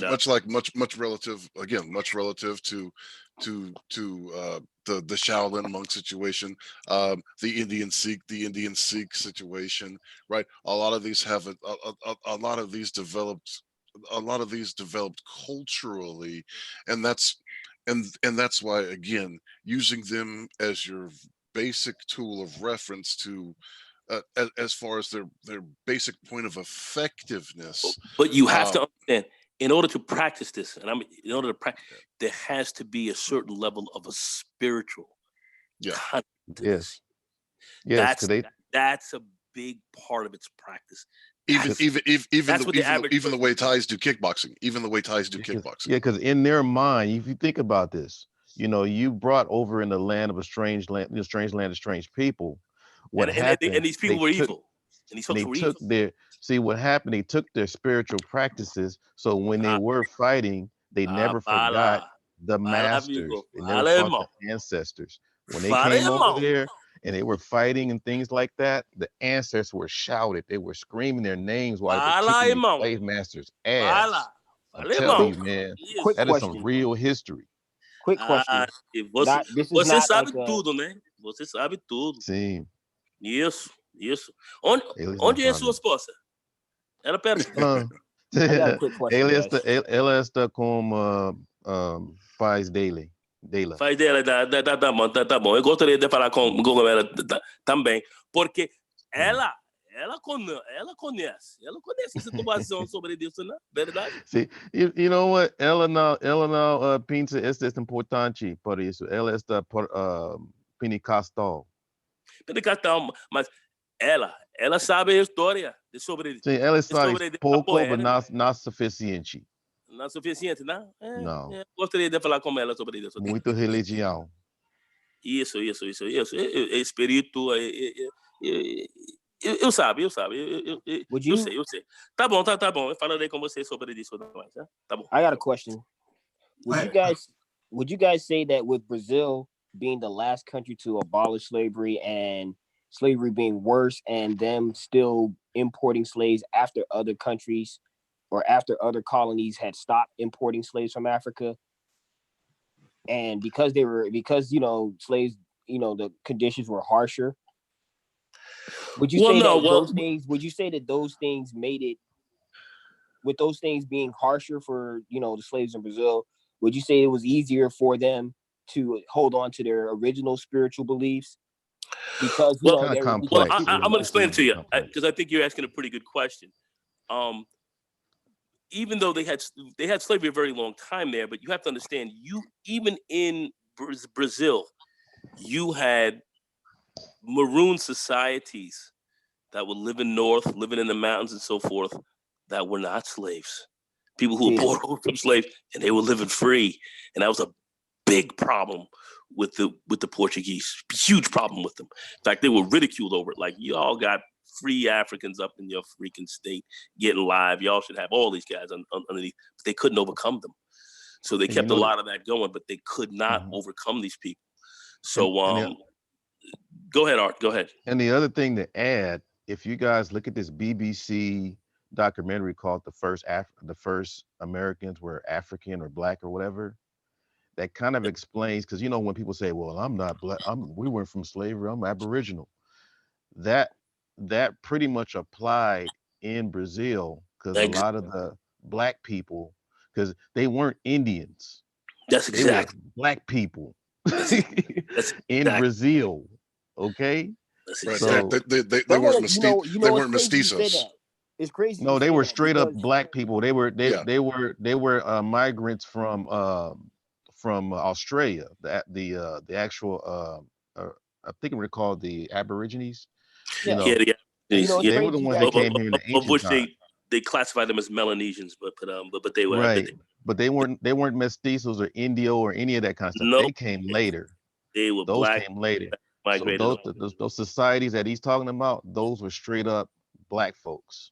And you had many who were brought over as slaves who broke loose and then ran up into the mountains, and then they could not be overcome. That's right. They use old African techniques of using oil and these kind of things to keep people from scaling mountains and so forth. And they were high up where they could not be properly bombarded by artillery and all that. And these guys were great fighters. And then the Portuguese, look for that though. We can't get them. We can't get them. They found the skulls. Remember the skulls there, and they reconstructed with forensic sculpturing. Yep. And it showed. I think the sculpture was called Luzia. Look up Luzia. It is Luzia. Break it all down. Luzia, and it break it down as far as the first. I guess Latin Americans or whatever, but the thing was, these people were there like what 5,000-6,000 years ago, even more. At least, and they fleshed them out, and you saw black folks. So we know what the history is. I mean, it's been whitewashed to a large extent, and many of the Africans in Brazil know it. But I am speaking more specifically now about the. Hey, I got to check out. All right, guys. Hey, have a good one, brother. Thanks for stopping. Okay, fam. All right, fam. But we're talking more specifically about the Africans who were brought over, and then they developed the fighting art, and then they had their Columbo societies. If you want to take a look at them, you can just look at them and pull it up on Google and so forth, and start to look and study some of this, and you'll see that that many did fight against slavery. And then Brazil, what should he put in the goal? Is Luzia skulls or? Yeah, put Luzia skulls and see what it comes up. I myself have not Googled it before, but take a look at it and see what you get. Yeah, because that matter of fact, the video, but I don't know if you get tagged for that, but it's a BBC video. It's like nine. They took a 9-minute portion of it, and they showed how they put the whole DNA together. They scanned it through, and these were white folks that did this. So it ain't no hotel people putting this together. And they had scientists from France, Sao Paulo. I mean, everybody really played a part in this, and they came up with that. And because that's that whole narrative that Latin America is nothing but Indian people or those. Nah, you see, I have some other views as to the fire that happened at the Brazil National Museum in Rio a year and a half ago, and burnt a lot of stuff. I think it was intentional. I think they did that to hide a lot of the history, man. Exactly. I think that was designed to cut out a lot of Afro-American history because of these freaking these puta que perros. No Brasil that that are in there now, if you know what I'm talking about. Presidential involved. You know what I'm saying, who are in power now, and all of a sudden the super conservatives, you know, the Branquelos, and they're up in there, you know, trying to Muito Branquelos. and then they're trying to whitewash the history to a large extent. They wanted to cut that back to the fat meat. So I think that was another evil act in the last gasp, I think. For, yeah, you know, they just now approved, like probably 3 years ago, affirmative action for schools. Just now. And then on top of that, that's what I was waiting for. I was waiting to get some word about, because they wanted some Americans to go down there to help the Black students there as far as learning different aspects of Black history and stuff like that. And so it kind of makes sense to where, okay, we're going to give you Black history, but we're going to burn your history at the same time. You damn right. And see, they did that. And I think that was purposeful. Another evil act. Yeah. So money's coming in, but they're going to just use the excuse, well, we tried to teach you, but, you know, we don't have anything. Yeah, because you burned it. Diablo, mora lá. Sim, muito forte, Diablo. Yes. Anyway, but Judge Zilla got his hand up. Judge Zilla, you have anything you want to add? No, I mean, a lot of it's kind of been said from my small corner of knowledge, right? As I stated in the chat, it's probably been 15 years since my last fight. So, you know, and I only have bare minimum standards of formal education aside some of these. But what I was going to add is, you know, effectiveness. When we were talking about the title of this, with Capoeira and Brazilian Jiu-Jitsu, right, on the world stage, less so with Capoeira, right, because Capoeira through necessity, Capoeira had to incorporate a lot of useless and superfluous things to actual hand-to-hand combat, right? And I'm not saying useless in the form that they're completely useless. I'm just saying in the effect to their effectiveness in personal combat, right? But they had to, because it's also a spiritual thing, it's also a cultural thing, and it's also a hidden thing. But and like I said in the chat, much like a similar situation for useless. In qué manera? What do you mean? What I'm saying, useless in the form of its effectiveness and personal combat, flourishes and things of that nature. That no. You are missing the key point. It's very important to have that. Even in a fight, because sometimes they would just break out into a dance move when they first started seeing somebody who might come against them, and the people would recognize what the fuck that was all about, and many of them would they back up right away.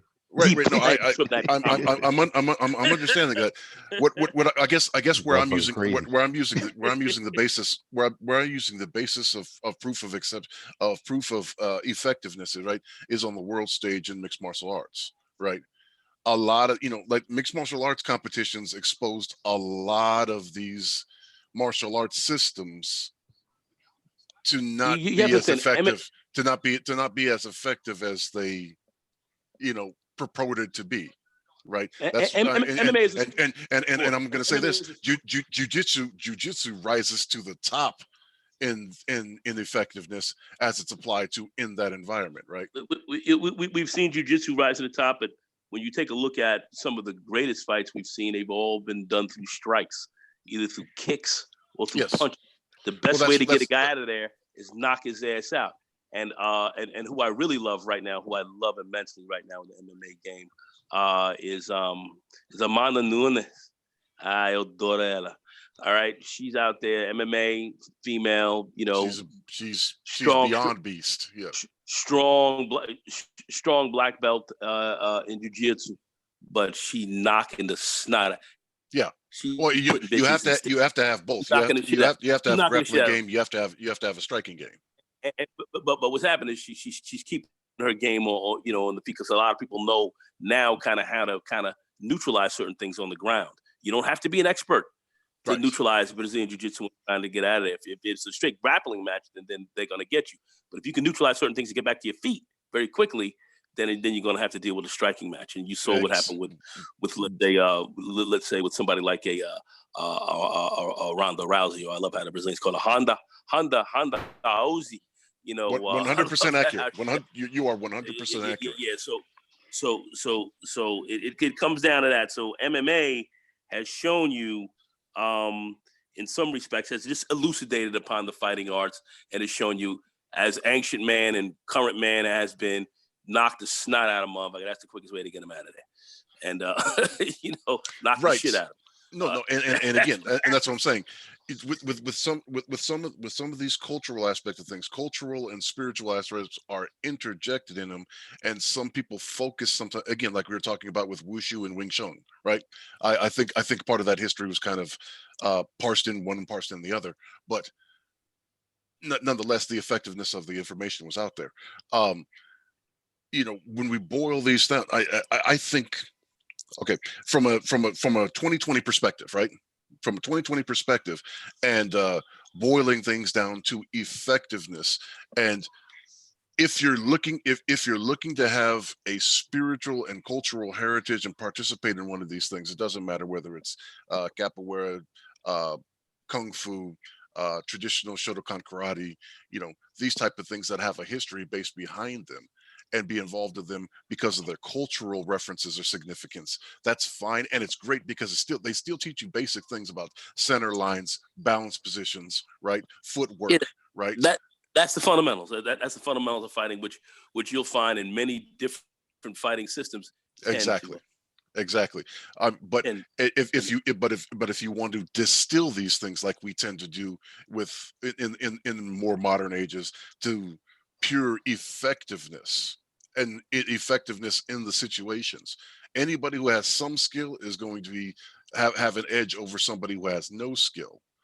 But I would agree. I find boxing a very, very, very very dangerous martial art. In fact, if you go to 5-star gym training with my boy Faraz, who I listen to and I talk to on many occasions, and I'm very, very much into him. If I get out to his area, I certainly will train some classes with him. But if you take a look at where he's got a couple of videos on just guys, just basic boxers, a couple of tough guys ran into a garage to take out one dude, and he just perfectly positioned himself, threw the perfect right hand, stepped to the right, waited for the next guy to come in, feigned with the left, hit another guy right. So you saw one guy falling. By the time his feet were up in the air, hitting the ground, the next guy was going down at the same time. And he knocked out, and he no capoeira, no jujitsu, right? Nothing but knowledge of boxing. Understand that these dudes were walking in here all fucked up, all fucked up in how they were moving. And he's not. We've all seen these Russian clips, right? We've all seen these Russian clips, drunks cost boxer and his girlfriend, right? And it's four of them, and they are in no position to do what they're doing, just like we're watching now. They're in no position to do what they're doing, but and it shows, right? but you have these dudes walking out here. You have these dudes walking right here talking like they're tough, like they're badasses. Yeah, I mean, I've been hearing on YouTube, and that's why I know these guys can't fight. Dude, they've got 3,000. They've got 3,000 hours in Street Fighter. No,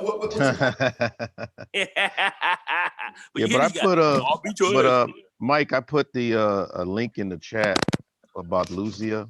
There's a video, and I have the article on it too, just in case you want to click onto it. Yeah, it's at the 11-minute mark on the video. That's great. Yeah, it's kind of important.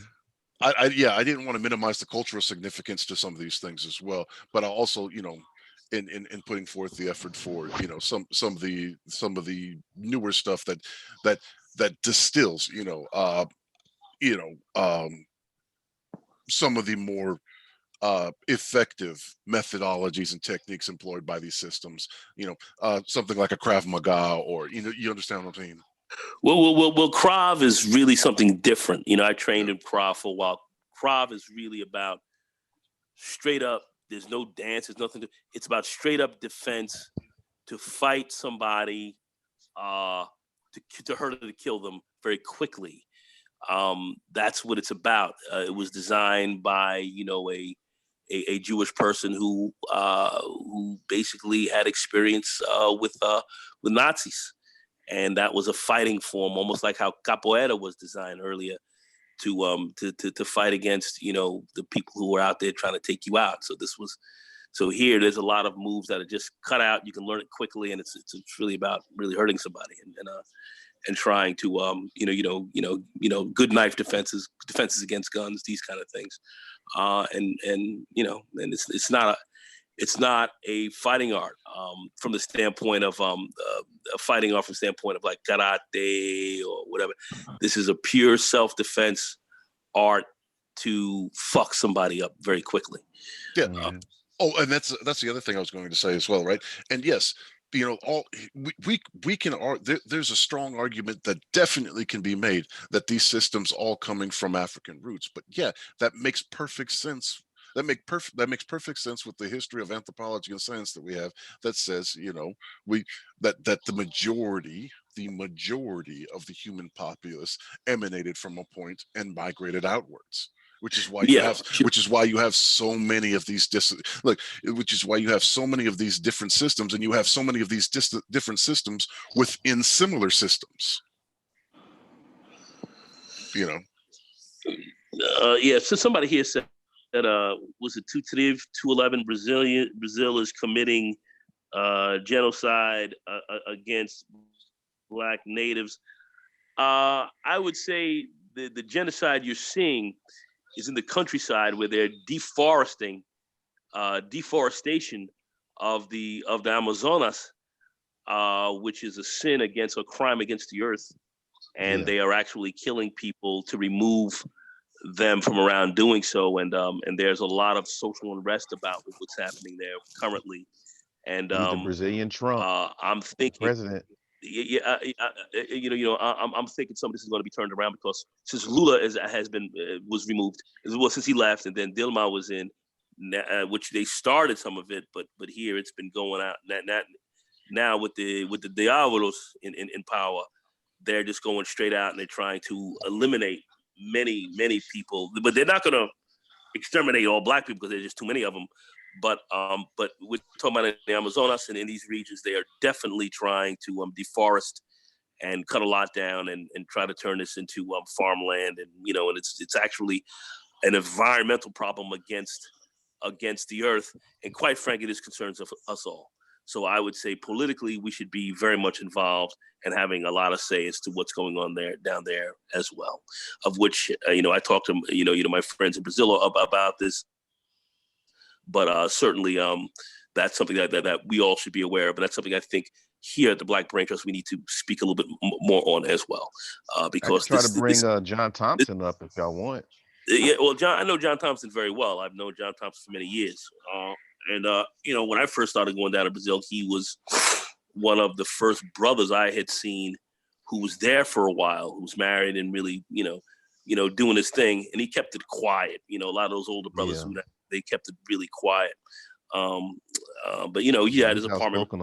He's outspoken on the political stuff now. Yeah. And he, as well as he should be, because he understands it, and it affects us. And his knowledge of the African history there was very good.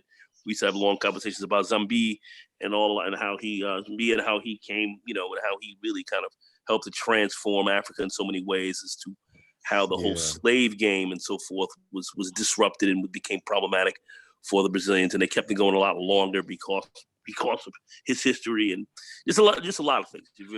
Very smart guy over a lot that's happened. But to make a long story short, the deforestation and the killing of those natives who were on those lands are crimes against humanity, and something that we need to be speaking about. Okay, but anyway, go ahead. No, I was just playing this clip of this.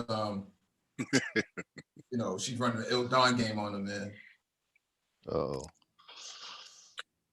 Oh, you talking about a female? Would she knock somebody out? Yeah, she knocked him out, man. Tried to run a Dawn game on him. So that's not Capoeira. No, I'm joking. No. Well, I take these things. I take these types of things. Like I take every man-woman fight with a grain of salt. Yeah, I do as well. Because I know me in the position. I'm not going hard. I'm just because I know the consequences of going hard against a woman. Well, let's put it like this. MMA is MMA. I was at the Gracie School, and there was a young female black belt at the time, and we were just pure jiu-jitsu. And I was a strong guy. I thought I could really handle it, when she had got me into Horocho, and thank God I was able to cover my neck and be able to kind of swing out of it. And I was able to pound my way out of it a little bit. But it was the 19-year-old girl, 130 pounds, damn near choked me out with my gi. So, wow. Yeah, so no, I'm not saying in jiu-jitsu that can't happen. Yeah. So my respect for highly trained women in the martial arts is there. And I'm no feminist by any stretch of the imagination, but women who train in the martial arts, of which I feel that they should, you have to take them into serious account. They're Right, nothing to fuck with. But they comprise of less than 1/10,000th of a percentage of the population here in the States, at least. Yeah, but just This is up against but just don't run up on them bitches, because they'll put your ass. No. Check it. I'm 6'4". I'm 6'4" and over 300 bills. But look, I'm gonna keep my eye on Nunes. If we're in an altercation, I'm gonna keep an eye on her. Okay. What As Nunes you would shall. do, she would immediately go and try to strike your knee. The minute Right. you're lead knee, she would go in there to try to strike that, to buckle that motherfucker, because Right. you're a big guy, and, Right. and that's your weakest point. And that's what she would do. And if she caught you on the side of your knee and you weren't looking, all your big ass is going down to the ground. No, and then, God forbid, she jumps on your back, you will see stars. No, And 100%. you're going to I do not doubt that 100%. Again, I've watched 20 years. I've watched 20 years of Gracie's run through people, right? And right, the whole story being is that they used the Gracie that they used because he was smaller, rather than the Gracie that they knew could kill everybody, right? And seen them utilize those techniques against much larger opponents. Like I said, knowing how well trained Nunes is, I'm gonna keep an eye on her. I might not keep that same eye on somebody else, as that I realize that if all you're doing is CrossFit, I may not worry about you so much. But somebody like Nunes, yeah. She can be very dangerous if you're skilled, you got good boxing skills, good karate skills, or good martial arts skills, and you have a ground game, you're going to overcome her. But if you're a guy who's untrained and you come, I'm gonna beat this bitch's ass. Good luck. You getting fucked up. You getting fucked up. You are getting fucked up. And that's what anybody you mess with that's better than a purple belt in jiu-jitsu. There's a risk. There's a risk. I myself, as big as I am, as strong as I am, and the knowledge that I have of the martial arts, I will admit, I would not want to have to get into a fight with her. I would choose not to do that. And why every time people underestimate the pressure points? People, because they're not thinking about it. And they're not thinking about your knee in these areas, man. These areas that are very easy to get to. Big man, you blow his knee up and his ass is going to the ground quick. And most guys do not know how to defend a low kick to the knee. Most guys do not know how to defend that. They don't. People choking. Somebody who's skilled, and they bring you to the ground and you start grabbing your knee, and next thing she jumps on your back and gets her arm underneath your neck and puts a lock on you, you're going the fuck out. The sleeper hold is a sleeper hold for a reason. You're going out. You're going out. Your big double beef swole ass will take a big double beef nap. Yep. Thumb under the arms. That'll get you to the knees. All that kind of stuff. It's like, well, I shouldn't be getting too much secrets, but yeah. Well, they're not secrets if you've actually been in fights before, right? The other day I gave a little bit of my history, and I was in environments where you had to fight. It's if you that's one of the reasons why I like I think some of the best that come out and say you're gonna get hit. The idea is to inflict as much damage while taking the minimal amount of damage that you can. But guess what? You're gonna get hit. You're gonna get kicked. things are going to happen. It's one of the reasons why I like the tenets of Krav Maga is like, because the thing, it's better to lose an arm than to lose your life. Yeah, Yeah. you're going to run into that blade, but if you let them have that blade, you're going to lose your life. You know, I mean, Krav has got a different view. That was about defending yourself in a life and death situation. yeah, Fighting. exactly. It's not really trained to be like MMA or karate, No. Traditional style. It's not about that. But if you boil it down, right, in any street fight that you may get involved in, or any time that if you boil it down to any physical thing that, right, I've seen people lose their lives by hitting their head on concrete. You know, it's things that or metal benches, the floor is a right? weapon. Yeah, or The metal floor is a weapon. benches. Yeah, the floor is a weapon. If you can grab a person, trip them up, and drive their head into the ground, and hit the floor, you don't have to punch them. The floor's going to do the work. The floor's a weapon. The floor's a weapon as well. So you have to understand, the fighting environment. That's why when I see guys talking smack about getting live and fighting, folks, it's like, these are people that definitely are not tough guys. They're not fighters because they don't understand the combat environment for real. They just don't understand. They don't understand what they're dealing with. No, just like in this video right here. I mean, you got this Manosphere guy right here. He all they have to do is kick him in the ass and he just fall. So yeah, he was anti-SYSBM until she came.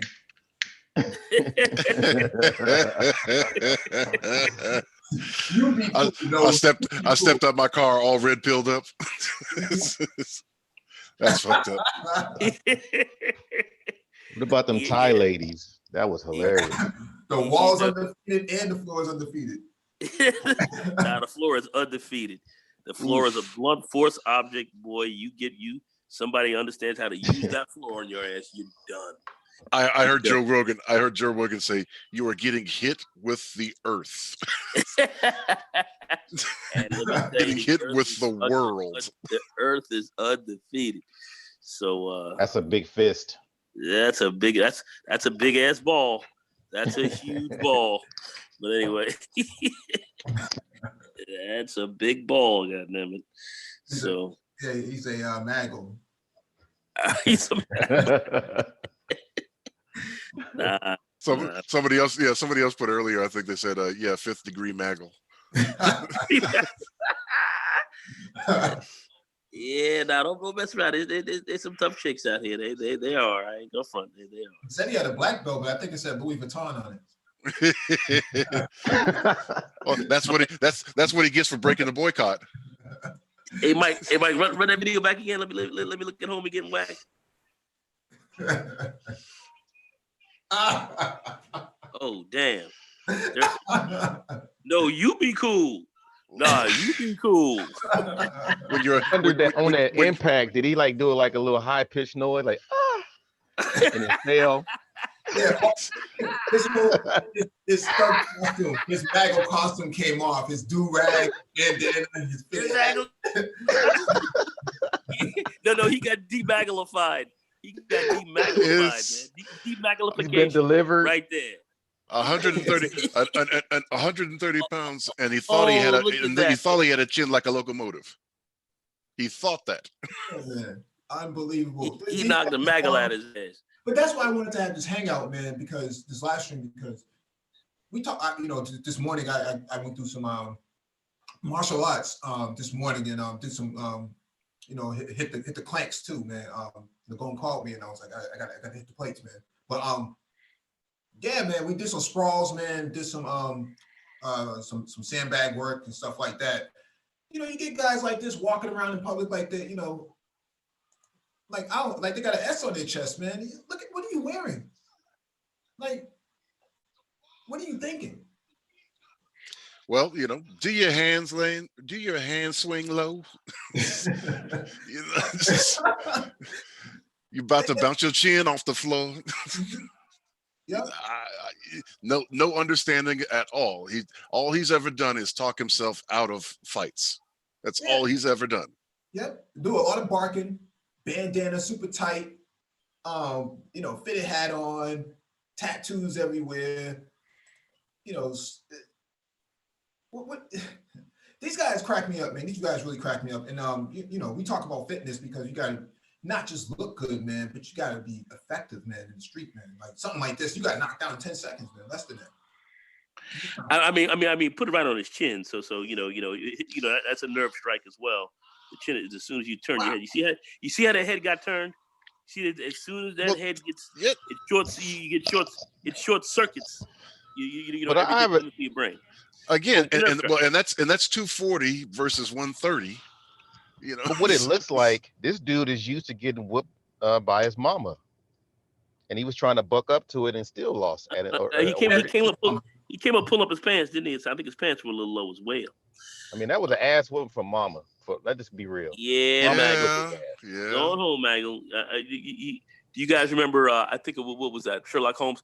Hit him to the jaw. 6 months it'll take him to recover. Yeah, 6 months is gonna take this dude to recover, man. Just mentally to think about what has happened to him. Emotionally. Emotionally, yeah. 6 months will take him to recover. Emotionality. That'd be a hell of a video game, though. Yeah, no. What would be her powers? Just straight strength, or? Well, no. She had proper technique. She had proper technique. She landed exactly where it needed to land. Exactly. The tip of your chin. Let me explain to you why that's a nerve. And she had proper technique, and she had momentum behind her. Not to mention the fact that he opened himself wide up for it. She had proper technique, and she hit him in the proper place. Hit him, spun his head. As soon as you snap a guy's head and turn his head, that short circuits all cortical inputs from the spine to the brain very quickly from the spinal cord at the base of the atlas, where the spinal cord and the back of your head really connect. And as soon as that gets short circuited, you fall. It's gonna happen. Fall. Your electrical cortical impulse get disrupted, and it's you guaranteed. drop. It's a nerve strike. That's why it's guaranteed. That's why when anybody walks up with his hands open and his face open, that's an individual that doesn't know how to fight, because you want to protect the tip of your chin. You want to protect that because anybody hits that. It doesn't have to be a very big, strong person, and twist your head. The odds are you're going down for a quick second. That's guaranteed. The only people that withstand it are genetic anomalies. They actually have something wrong with them. Those are very small numbers. The average person is taking a nap. The average person is going to sleep. All right. Yeah. So that's just how that goes. So when mom said, "I'm gonna slap you silly," this one was literal. Yeah. I mean, it really happened. The fact that he's banging on his pants, man, like that's a Mago call or something like that. Look, I'm not gonna say that. He may have some Tongan blood in him. You know, he might have started. You know, he might was ready to start doing a Maori dance. Oh man.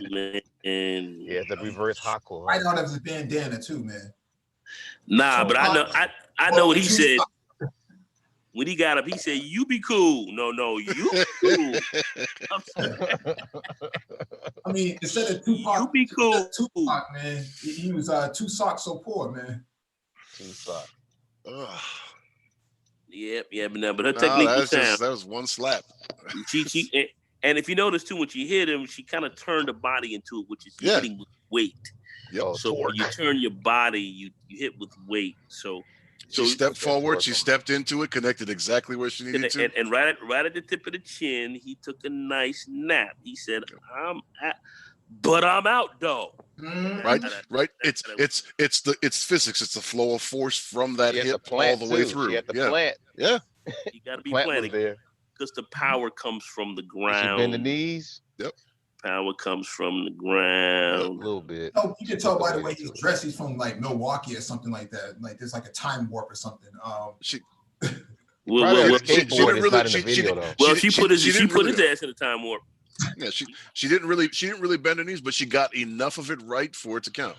But take a look how she hit him. She came through. Her shoulder came across. Yep. You know, you take a look at the shoulders came across. She turned across her body as she came through his chin. That's really geometry. Meaning that she hit with weight. She hit with a good degree of force. It was quick. Snapped his head, short circuited him, and he took a nap. Yeah, exactly what's supposed to happen to him. Now you be cool. No, you be cool. You be cool. So if his that's friends what came to him, how could he explain himself in this video when his friends come around? Like, what happened, man? What could he say? There's no explanation.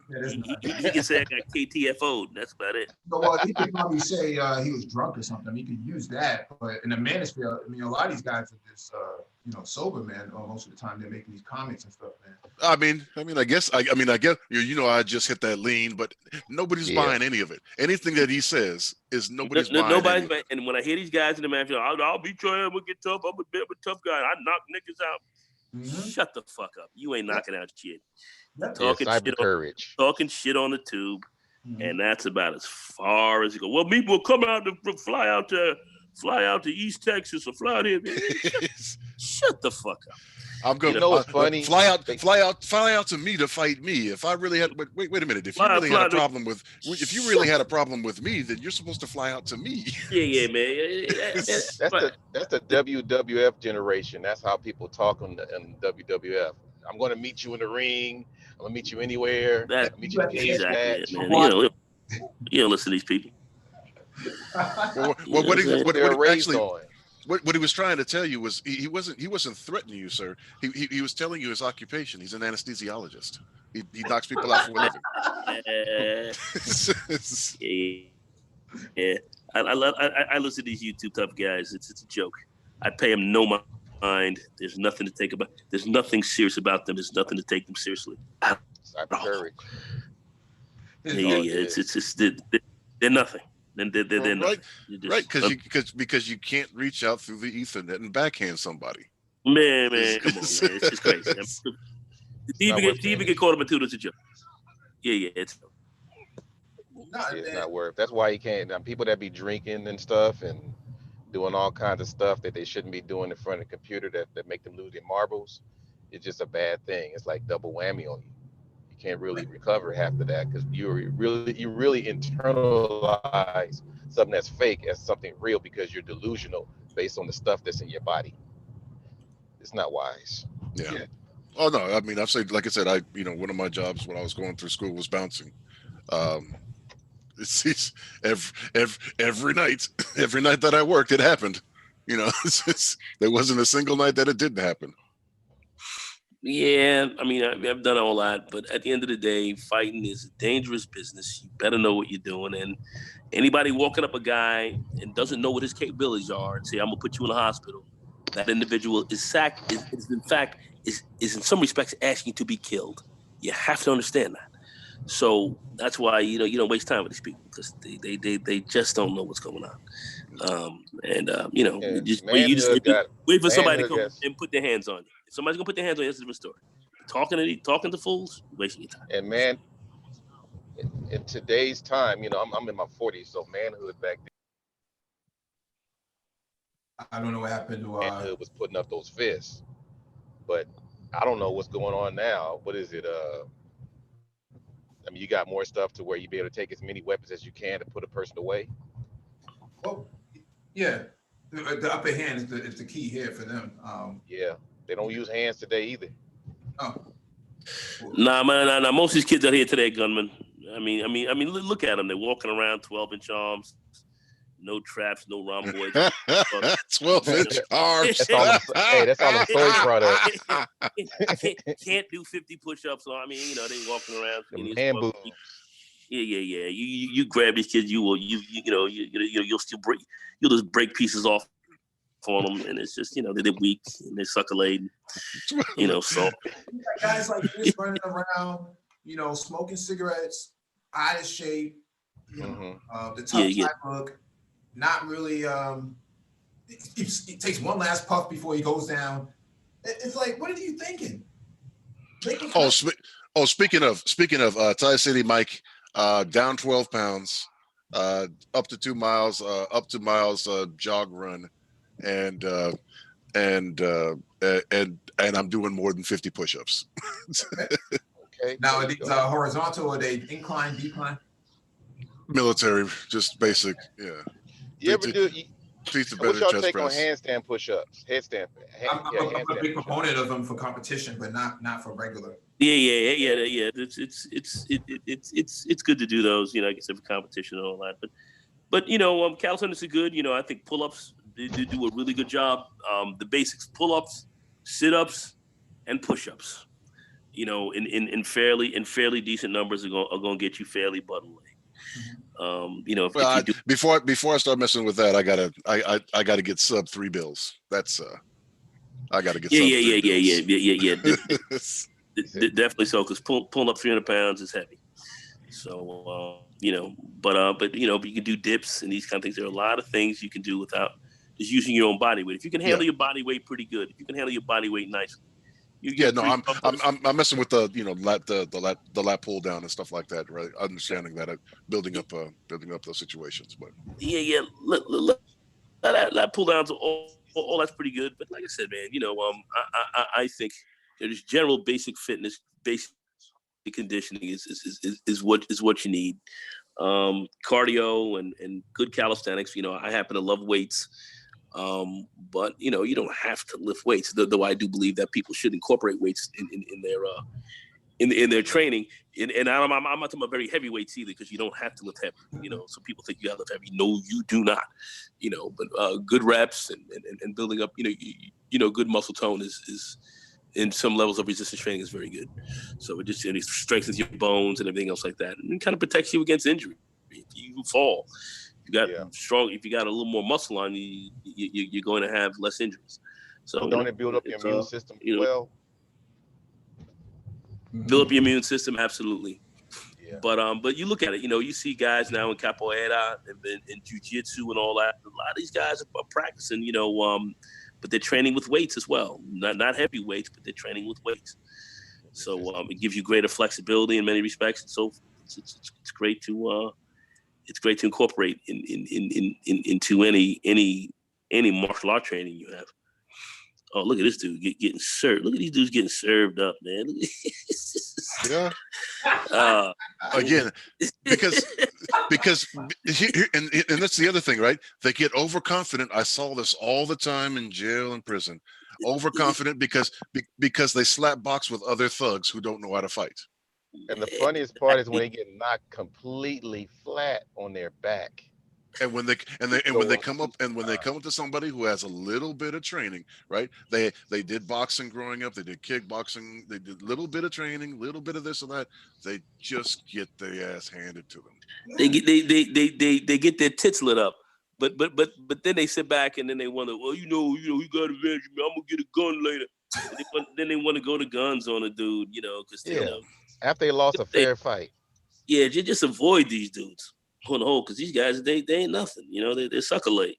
And then you have their buddies talk about, well, you didn't have to do them like that. Yeah, man. I remember I was at the train station. This one guy rolled up on this one dude. Yeah, I told you I'd catch you right now. Dude didn't even waste no time. He just jabbed my man right in the jaw. He went out, fell out. He took a nap on the platform. And while the door was closed, the dude was like, yeah, I knew that. And the door was closed, and the dude was just left laying there sprawled. I'm like, damn, dude, jabbed this dude in the jaw, door closed, and they flew on off. I thought it was crazy, but I'm just like, why are guys out here, just all wide and crazy looking and getting blasted and looking crazy? It's just like, they all do it. Yeah, they all do it, man. I see it all the time, man. Just out of shape, not ready for any sort of confrontation, man. Do a lot of barking out there. When the shit hit the fan, some of these guys on their way in the ambulance, man. That $1,300 cost for that, man. And and talking junk, and we've seen guys on here pulling out weapons and acting like they live, and I'm like, man, are you kidding me, bro? In fact, that's a sign. That's a sign of the fact that you can't fight. No, man. This dude, man, smoking cigarettes, belly looking like he's in his second trimester, man. Wow. Look like Buddha. Yeah, man.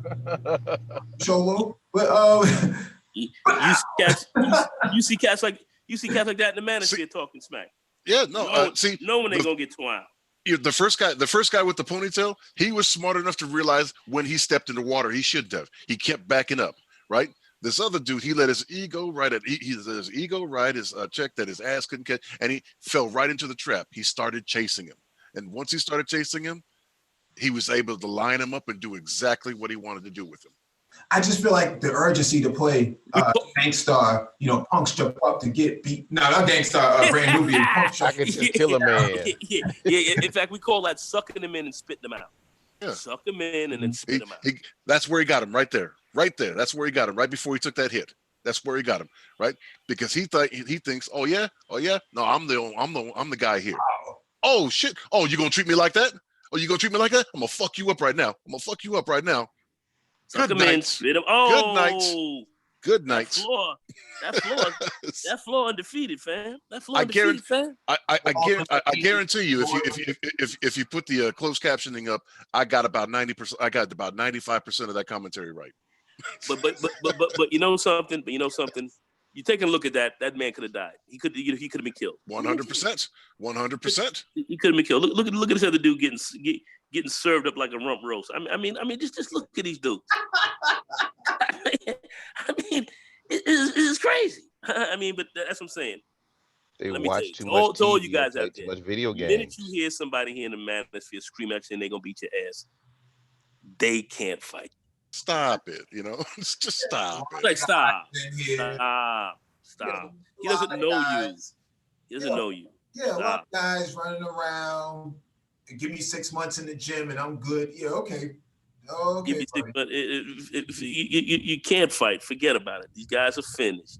But they're talking smack because they're on the air. Don't fall into it, man. Wait a minute. Give me 6 months in the gym. What's a spin class gonna teach you about fighting? That's what guys think, man. It's probably gonna do Zoom. Was it Zumba? Sun Tzu, The Art of War, said. Sun Tzu in his 13th chapter. Sun Tzu. He had a beautiful one that I always live by. When your opponent speaks in violent terms and pretentiously advances, he will retreat. When your opponent talks in very humble terms, but vigorously continues his preparations, he will advance. That's all you got to know. That's all you got to know. That's it. It's 2,500 years ago we said that. 2,500 years ago.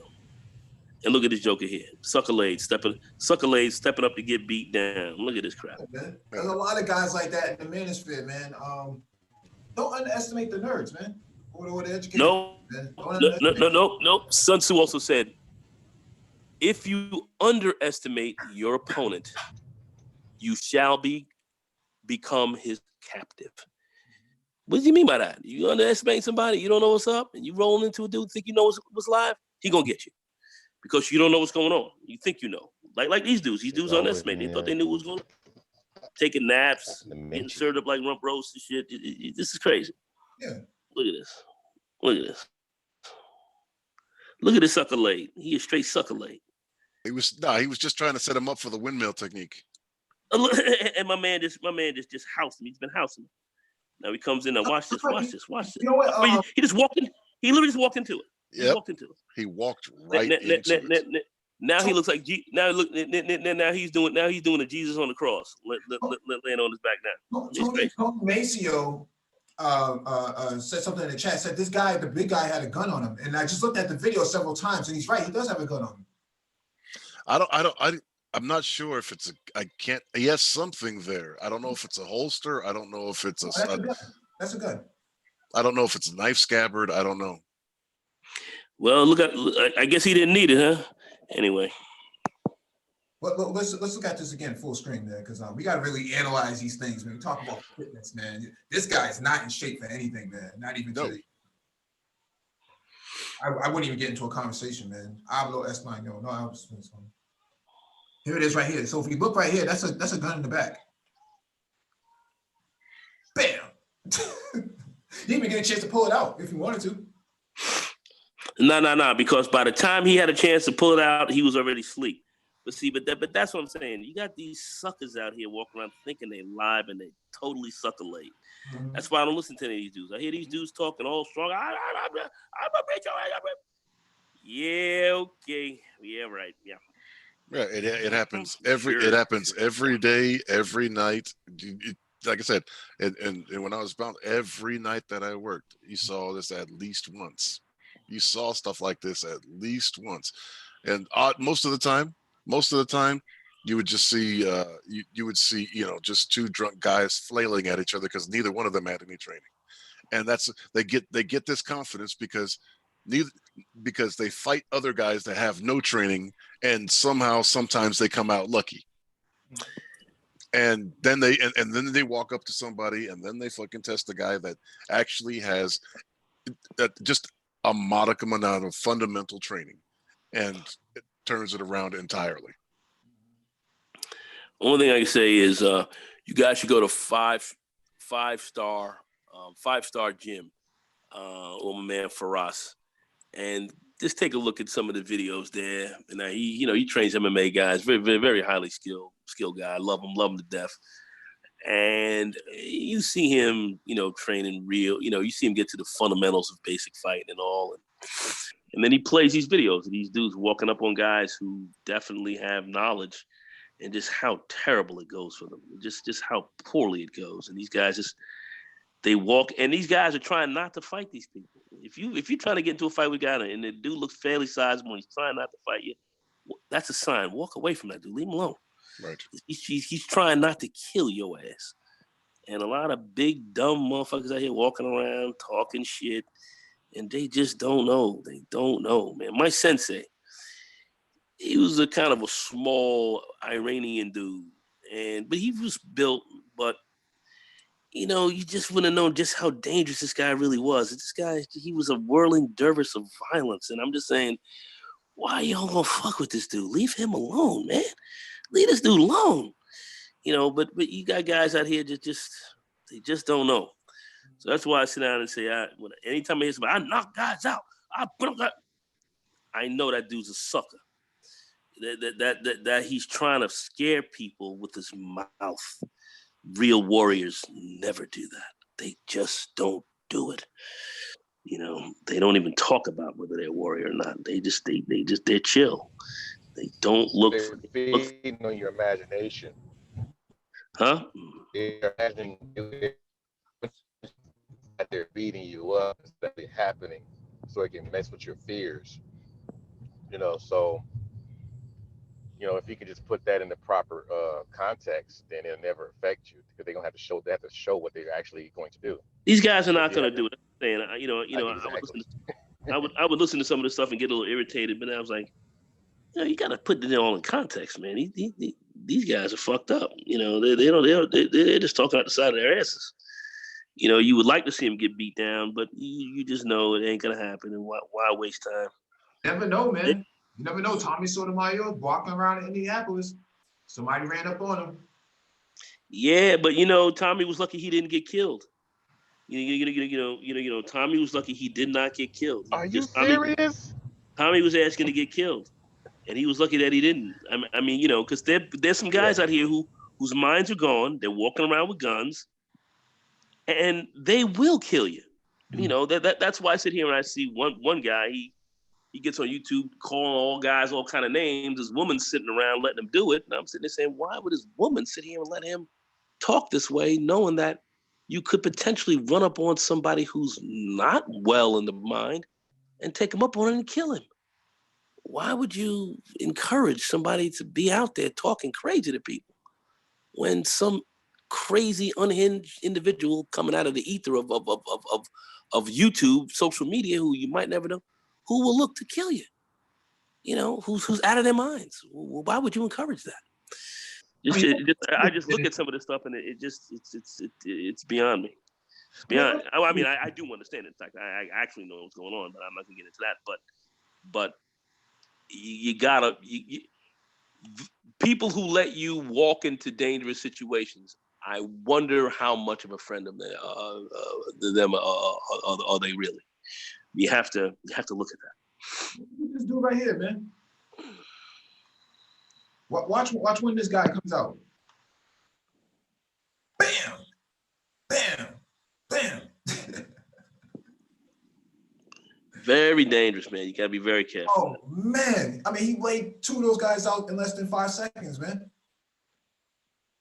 Yeah. Play that one again. Yep. I wanted to get the one with Faraz where he TriStar Gym. If you can find it where this guy just knocks out two people, just walk. Yeah. Let me see. Did I see this one already? Well, and again, that's the play for, at least for the internet. That's the play. That's the play that most of the people that are woofing, they want you to believe that they are that crazy individual that will be that great. They're of the time, not that. But the they're crazy not. individual is not going to be doing a whole lot of talking. They're like, meet me here. I have my guns. I'm an armed dude. I want to hurt you. Then you come down and he's there. They're these sick people. You see these guys. Yeah. They get on the rooftops in places like Virginia. I mean, excuse me, Vegas, and shoot down hundreds of people and stuff. They're these people out here who actually operate like this. These people are counting on the fact that nobody's going to act on what they are actually saying. These people actually are begging to be killed, and then and they're daring people to kill them, and somebody will take you up on it. And I'm saying these are not wise moves. Don't talk to people you don't know. No. But anyway, you have people who are very foolish. Be prepared. Always be prepared to defend yourself. And again, this is coming from a guy who hasn't had a fight in 15 years, probably 12 to 15 years, something like that.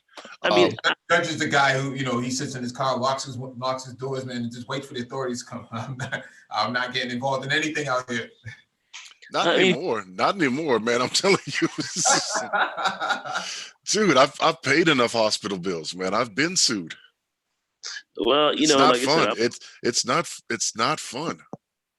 I'm not going to sit here and talk about all kind of fights. I've been in a lot. I've trained. I've fought in the ring. I've done a lot of things, and I just know this. You don't want to be out here fighting people, and you don't want to be out here facing gunfire. Because I just saw a Brazilian jiu-jitsu expert in Brazil, in Sao Paulo, last year, get into a fight with his girlfriend. He was with his girlfriend, and some guy came in there and tried to fight him, and he knew this guy was a jiu-jitsu man. He pulled out a gun and shot him 3 times and killed him. Wow. So and he died right there in the parking lot. And he was getting ready to grab the guy, and next thing the guy's like, looks like you don't have a gun, but I do. And your jiu-jitsu will not suffice. And that was it. And so I mean, just don't look for trouble, man. Don't be out here trying to be a tough guy, because that guy could have easily walked away from that fool with his girl. He had to be a tough guy with his girl, and he got blasted. Yeah. So don't forget the guy that pushed the other dude away, that was messing with his girl in front of a gas station. Yeah, that brother died last year.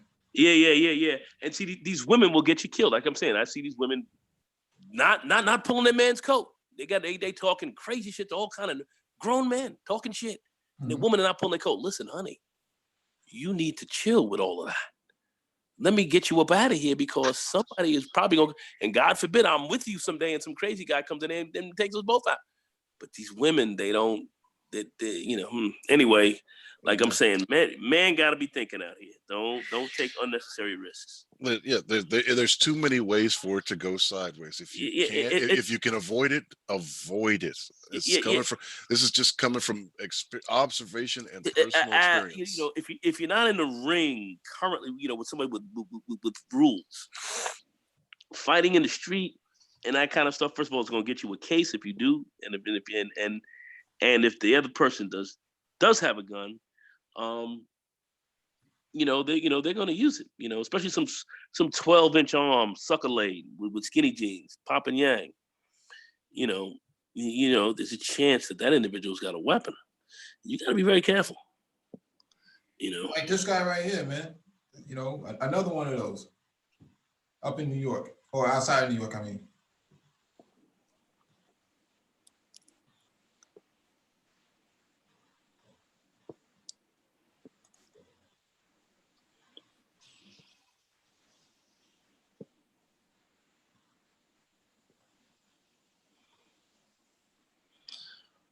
Yeah. Some guy Mugen talking about some Brazilian jiu-jitsu guy was talking smack, and dudes hit him with 2x4s.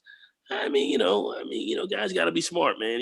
Just because Brazilian jiu-jitsu, it's defensive. This is to defend yourself. It's not to go out offensively and act like you're an offensive attacker.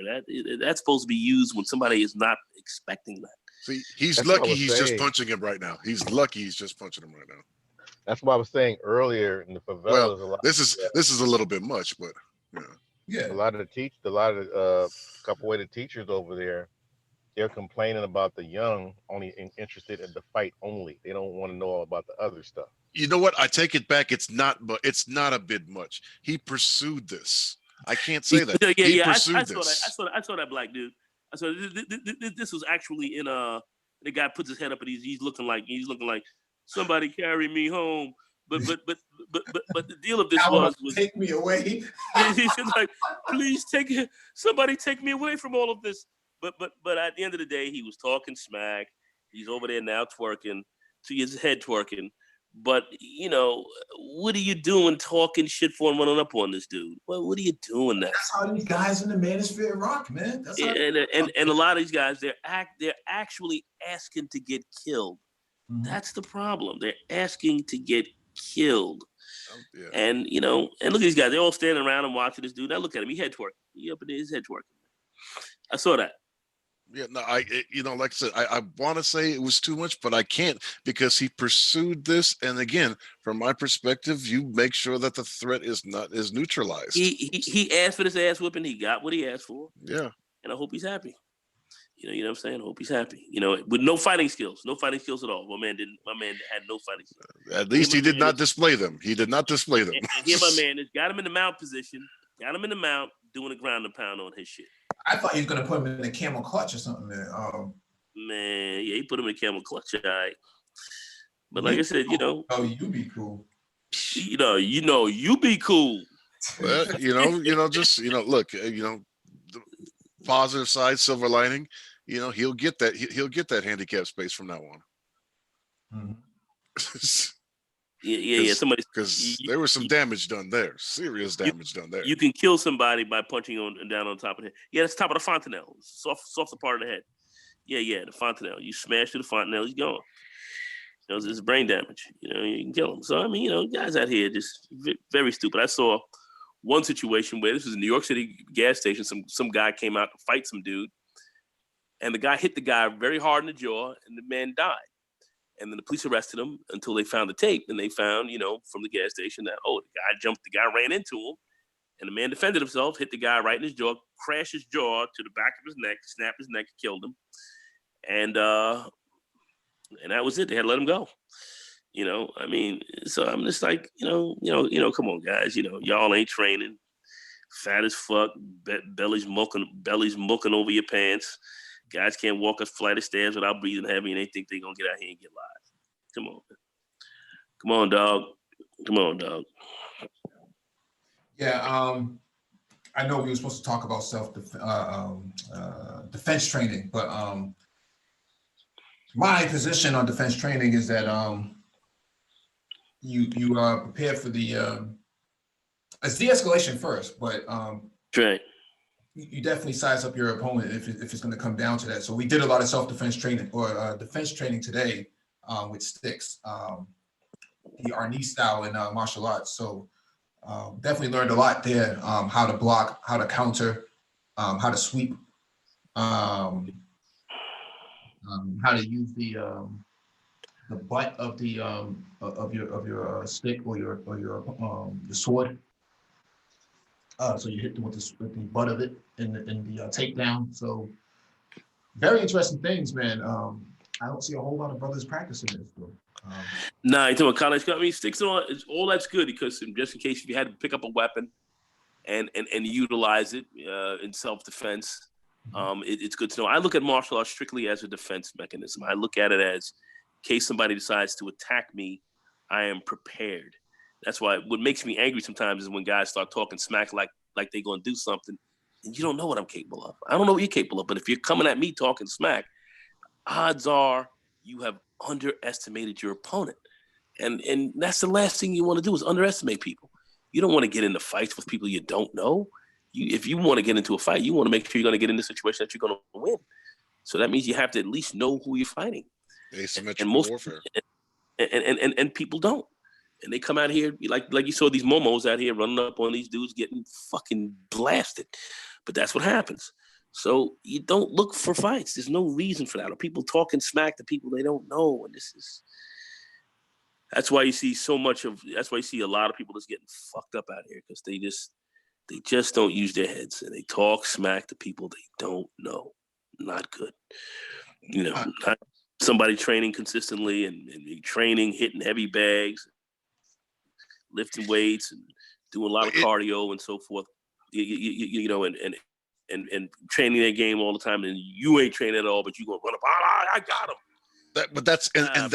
I think that's the more important to the back end there. Why are you know that you have no skill in this department? You know it. It's like somebody coming up on this panel. And this panel is about calculus. You know you failed algebra. What are you doing talking about calculus? What are you doing trying to talk about calculus? There's a lot of people. I know a lot of people who talk smack on the net. They're trying to be intimidating by way of by seeing so nobody wants to mess with them. So they want to go on the offensive first. And fair enough. I hear you. But at the end of the day, people who are skilled in combat, people who understand the fight game, who've been in it, who've done it, know what that means when you're out there shooting your mouth off. They just know. They know what that's all about. And they know basically you ain't shit. And they just keep it moving. And that because you're not.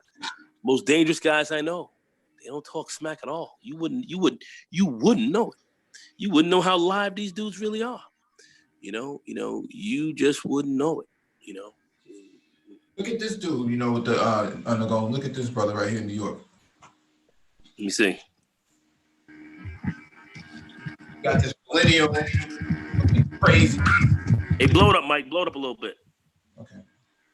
Flip the screen. You got this millennial on here looking crazy, taking off his jacket and his shades.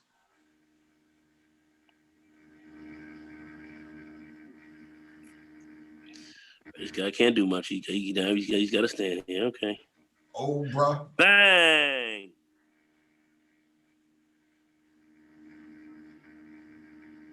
No fighting skill at all. Hands down, head up, head sitting there on a swivel. It's just. He yanked him right, and all his quarters came out of his pocket, man. Oh shit! So he de-quartered him. Okay. Now what's he doing? He's got his hands down. No, you be cool. No, he got his hands down to fight. Okay, he's got hands down to fight. Okay. Somebody's waiting to get snuck hard. I think he gave up at this point. No, man, I don't think so. Two no knowledgeable guys, but anyway.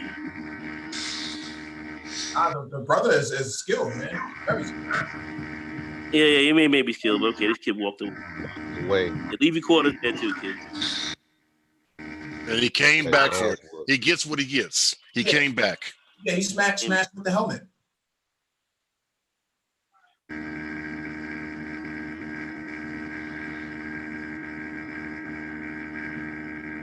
All right.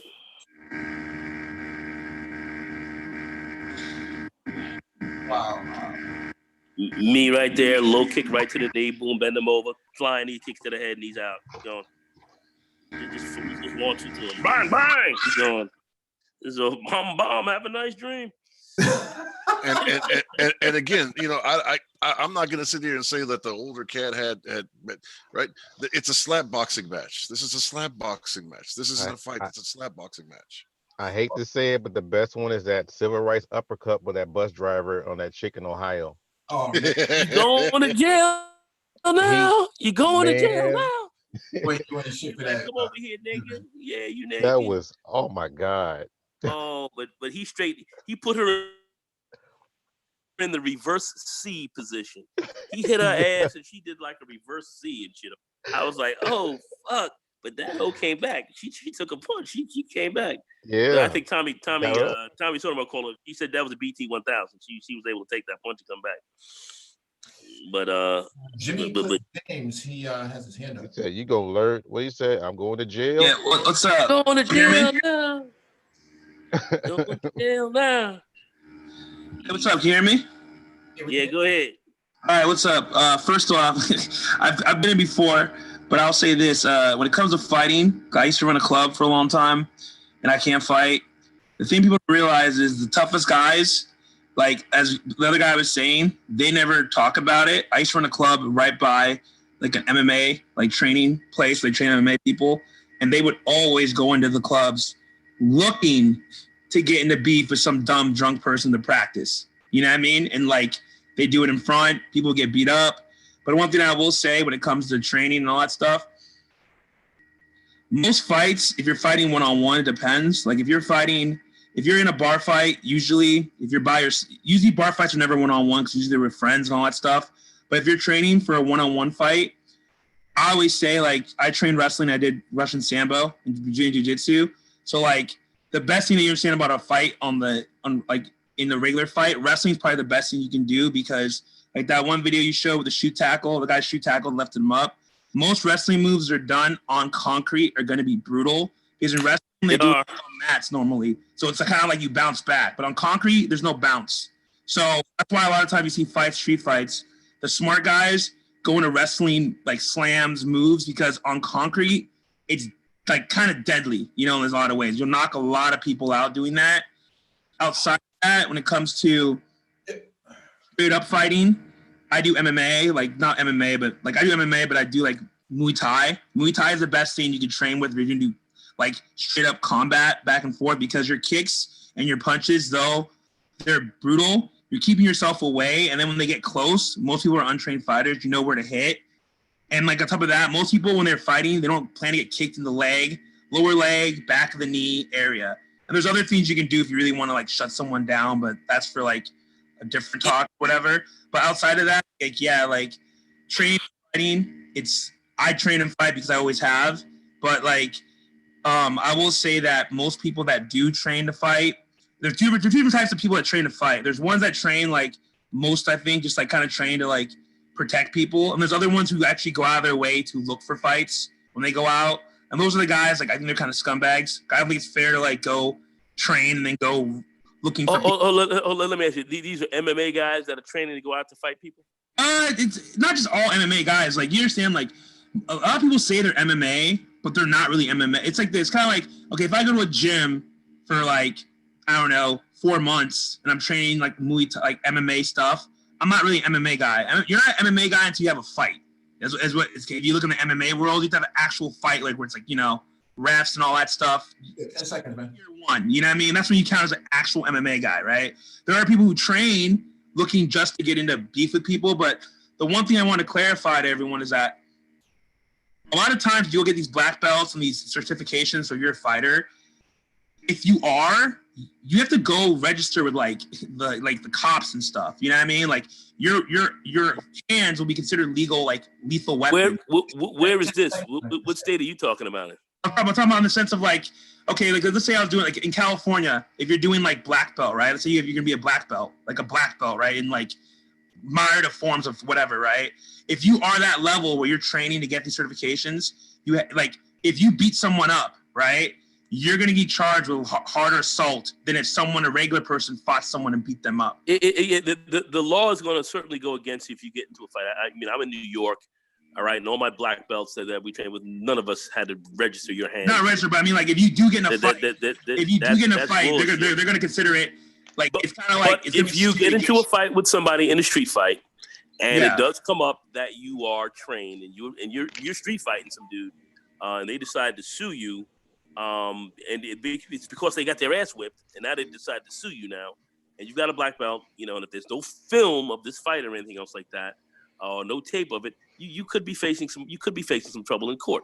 So yeah, of course. Like my thing, what I'm trying to say is like outside of that, it's like you have to use equal force back, right? So like a lot of times for me, when I used to deal with like when I was a low level bouncer before I became the head of the club for a while, I don't do that anymore, in that world anymore.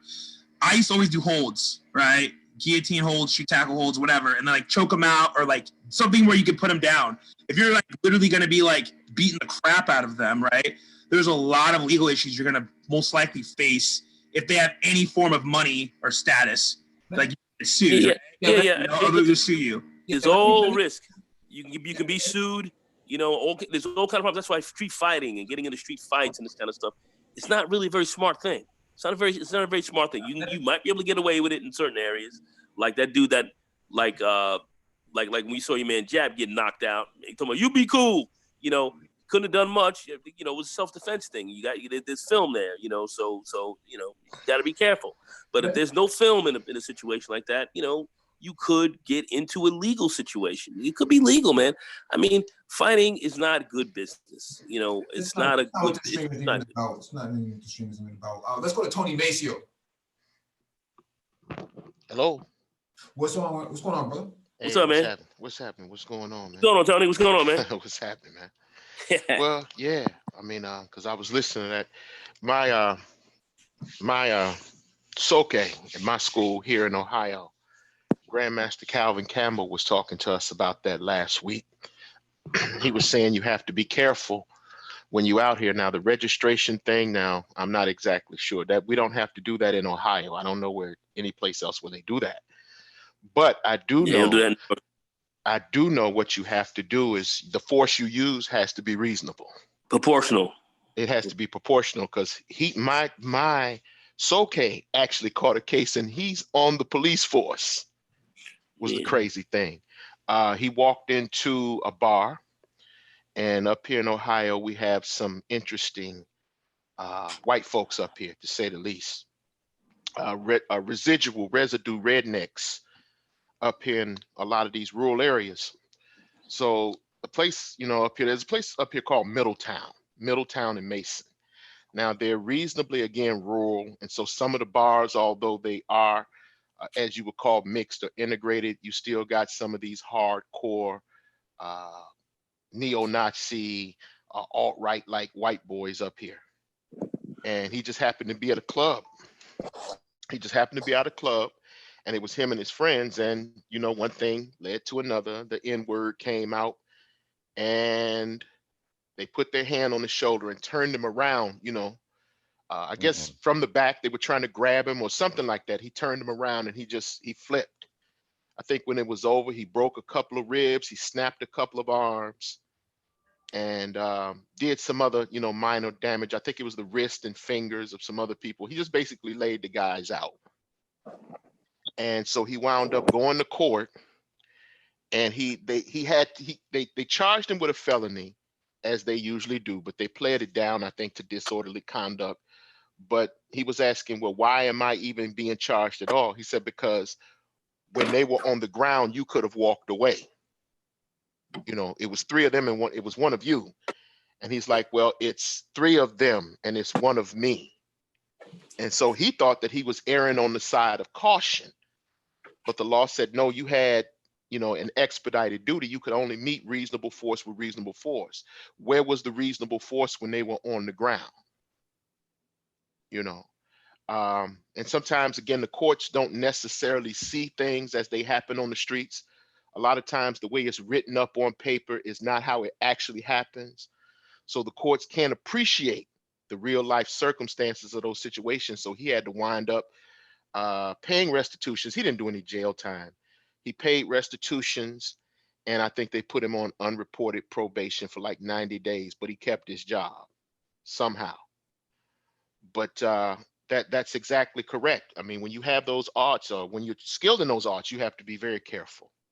You have to be very, very careful, because what we would think, because again, if you're out there on the streets, you can take nothing for granted.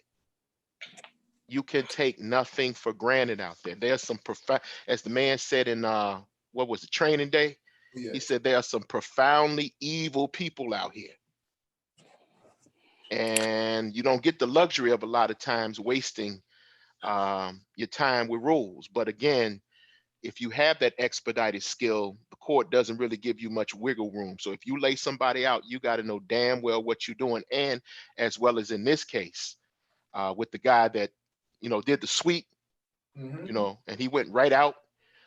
If you have that type of film and you have that type of evidence, a lot of times that can save your ass. So that's the one good thing, you know, that you get from recording that stuff. If nothing else, you got something on tape. But you know, you guys are right. You just really have to be careful. Well, one of my friends, Dougie Fresh, one of my boys, call him Dougie Fresh. He's not the original Dougie Fresh. He's not. He's just you know, a dude that I know, Doug Freed. But a good guy, very highly skilled in you know, in Chinese Kempo. And this was back in 97. Some sucker laid pulled a knife on him. He was in Ohio at the time. I'm trying to think. Sandusky. Oh, And individual pulled a blade on him, thrust it at him. He was able to parry and then put his inside and then take his right hand, blocked it, grabbed his the inside of his arm, took the knife, and pushed it back into the man's shoulder.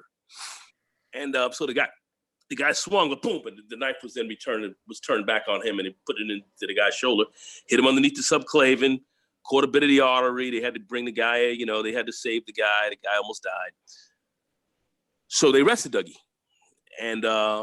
And Doug was like, what am I being arrested for? The man attacked me with a blade. And they came in with that whole argument of proportional. The guy didn't hit you. You were able to control the arm. Why did you turn the knife back into him and everything else like that?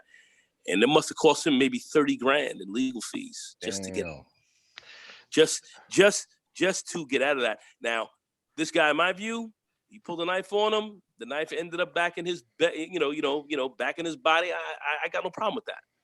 But when it came to the legalese of the whole issue, it turned into a whole different situation for him, where he was now fighting for his life, with respect to doing time. Defending himself. So they felt that he should not have turned the knife back into this person, and they knew that the individual had skills. That was one of the reasons. That was one of the reasons, man, why I had to, take a tight lean on the bail bonds game, man, because I was actually with a couple of fugitive recovery hunters when we were up in Butler County near Cincinnati, and the guy ran. It was something stupid. I think he ran on a a DUI bond. He ran on a DUI bond, and it wasn't but $5,000. And he ran on the bond. And so when the guys had him cornered up there in the house up there, they come in, they get in the door. And once they get in the door, there's a baby there, and there's this old snaggletooth broad. They're screaming and hollering, "Get out of my house," and all of that shit. And so when the guys went to arrest him and put the cuffs on him to turn him in, the guy struck one of my guys across the face with a box cutter. Wow. Opened him right on up. And those four guys stomped that guy's face until it turned. I mean, it was just mushy by the time they finished with him. That's crazy. And two of those guys wound up going to prison for 2 years. Damn. They went to the state penitentiary, the correctional facility for 2 years. Even though this guy had a knife, they got the felonious assault charge. Now he went away too, of course. He went away too. But yeah, they said it was excessive because the number of them. Because they rolled on him. They rolled on him something fierce, and I was like, yeah, you damn right. So all of us wound up, going to court and testifying. And those two guys, the lawyer did the best he could. All of our testimony was in sync. We had the medical evidence there. We had everything there, and they still sent those brothers away for 2 years. And I'm glad you're on the panel, Brother Tony. You know that Grandmaster Steve Muhammad was my first teacher at Mos 27 out here in Los Angeles back in '90. Oh, word? Yeah, that was when I was processing. Man, that dude is a legend. Man, I was telling the brother earlier, for a small dude, he hit hard. Is that the brother that Bruce Lee said had the fastest hands he'd ever seen? No, that was another guy. Oh, okay. But yeah, man, because he showed me a lot of old pictures and stuff like that, but I had to wind up going to Mos 54. But yeah, Wow. that's the guy right there, man. So anybody that speak about Steve Muhammad, that's the guy. Well, them FOI cats are nice. They are probably the most dangerous martial artists around. Yeah, I had to don't sleep on them cats, man. Yeah, I had to do the grappling, but Steve was very careful though. But still, you knew his force, you knew his power. Oh man, did Moses Muhammad train him? Moses Powell, rather, Dr. Moses Powell trained him? I don't know. Oh, I don't know. We were just so in awe that we were in his presence. Wow. Yeah. My cousin trained with Moses Powell for about 8 years. Out in Brooklyn. So Moses was likely, I had a hand in it. Moses is very famous. Anyway, go ahead. When worlds collide, man, Dr. Moses Powell was no joke. You know. Moses Powell was a beast. Yeah, he savage. was. Nice guy, but don't fuck with this man. What was that saying he had? If I touch you, you can forget it. I have you. His game, and then he went trained out because my other cousin, who was actually in the Virgin Islands, who's there. Then he was there training there for a while, so he was moving around a lot. Training people all over. Moses Powell was a very nice guy. Kind of easygoing dude, but very, very ill. You did not want to roll up on this dude. You just didn't. I mean, and what made him great was the fact that he made a lot of very great students as well. Yeah. So that's a real sign of a real martial artist. It's not so much how great of a fighter he is, but the people that he's trained to make great as well. But yeah, Moses Powell, very, very, very, very capable individual. Let's just leave it like that. Very capable. Well, one of the things I He also trained like police was forces and stuff like that. So, that system that he made, Sanukas, yeah, that was geared toward, urban or street combat. of course. Because his thing was like, I don't give a damn, about what kind of belt you have. I don't care about your belt. I want to know, can you thump? Yeah, because what are you going to face most guys in the street? Guys with straight razors. Harlem, Yep. everybody walking around with straight razors. Yep. Okay, somebody walk with a file stick. Somebody's walking with some, or somebody might be walking around with, with a well-formatted wrench for your ass. Who knows? But it was all about something like that instead of a gun. If somebody didn't have a gun, but usually a edge weapon or some type of a blunt object that they're going to hit you with. You have to be able to deal with that, and not that there's something you want to deal with, but that may come your way. What do you do? Most people that see a knife freeze. They get very scared. The unexpected. Yeah, they if they see a blade, they freeze. Even guys who are trained, you freeze. I don't want to face knives, even though I did a lot of knife training and trained with problem guy and the whole deal. I don't want to have to face that. That's one thing I can say about y'all up there in the Gone. That's one thing I can say about y'all in New York, in the Gone, rather. Y'all, the New York martial artists are beasts. Yeah, you got New York martial artists are beasts. Yeah, I mean, you had Dr. Moses Powell, but you also had old Sensei Ronald Duncan. Ronald Duncan. He was nice. A ferocious individual. Great karate. Great. You had him. You had what's the other guy? He just recently passed here about 4 or 5 years ago. Grandmaster Calm. Yep. God, you had Grandmaster John Dinkins up Yes, there. did. Khalik, what's the other brother? Moses Powell student, Hassan Khalik. He's still alive, is he? Khalik, Hassan Khalik is still alive. Yeah, I grew up in an NOI household. Me being an enthusiast, I know a lot of Black martial artists. I actually had the pleasure of meeting I went to the Last Dragon thing, and some Last Dragon commemoration in New York, action film showcase for Blacks. Right. Met Timok. I met Grandmaster Ron Van Cleef. He's another guy that was Ron Van Cleef. Loved him a lot. I gave him a lot of respect because he actually at 51 years old got in the octagon to fight Hoist Gracie. Yeah, that's and at 51, and I said, this dude's got balls the size of freaking cows. He jumped out there and did that, which in my view was I thought it was crazy, but fighting a 27-year-old man, and here you are, 51, gray all over. So I thought he was crazy doing that, but that's the kind of guy he was, man. He was. It's like Bernard The Black Dragon believed in what he was doing, and he actually implemented some more of the BJJ into the Chinese Goju. In fact, I'd say his stuff is kind of similar to Moses Powell's stuff with more BJJ influence. And speaking of another Moses Powell student, there's another brother who's out of New York and Atlanta. Sijo Abdul Mutakabir. Oh yeah. Yeah, I've heard of him. Yeah. He goes from kung fu to heavyweights up in here. He'll go to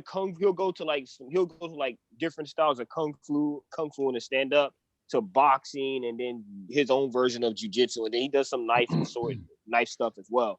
My teacher, Maurice Crump, is kind of like that. One minute you're sparring him, the next minute you're doing capoeira, and he's affiliated with Tony Jaa's mentor. If you've seen The Protector 2, that that guy was fighting Tony John, giving him a run for his money. He was using a combination of 52 blocks and his version of Capoeira, where when you think of styles like Capoeira not being effective, people like this guy can actually use it in a fight.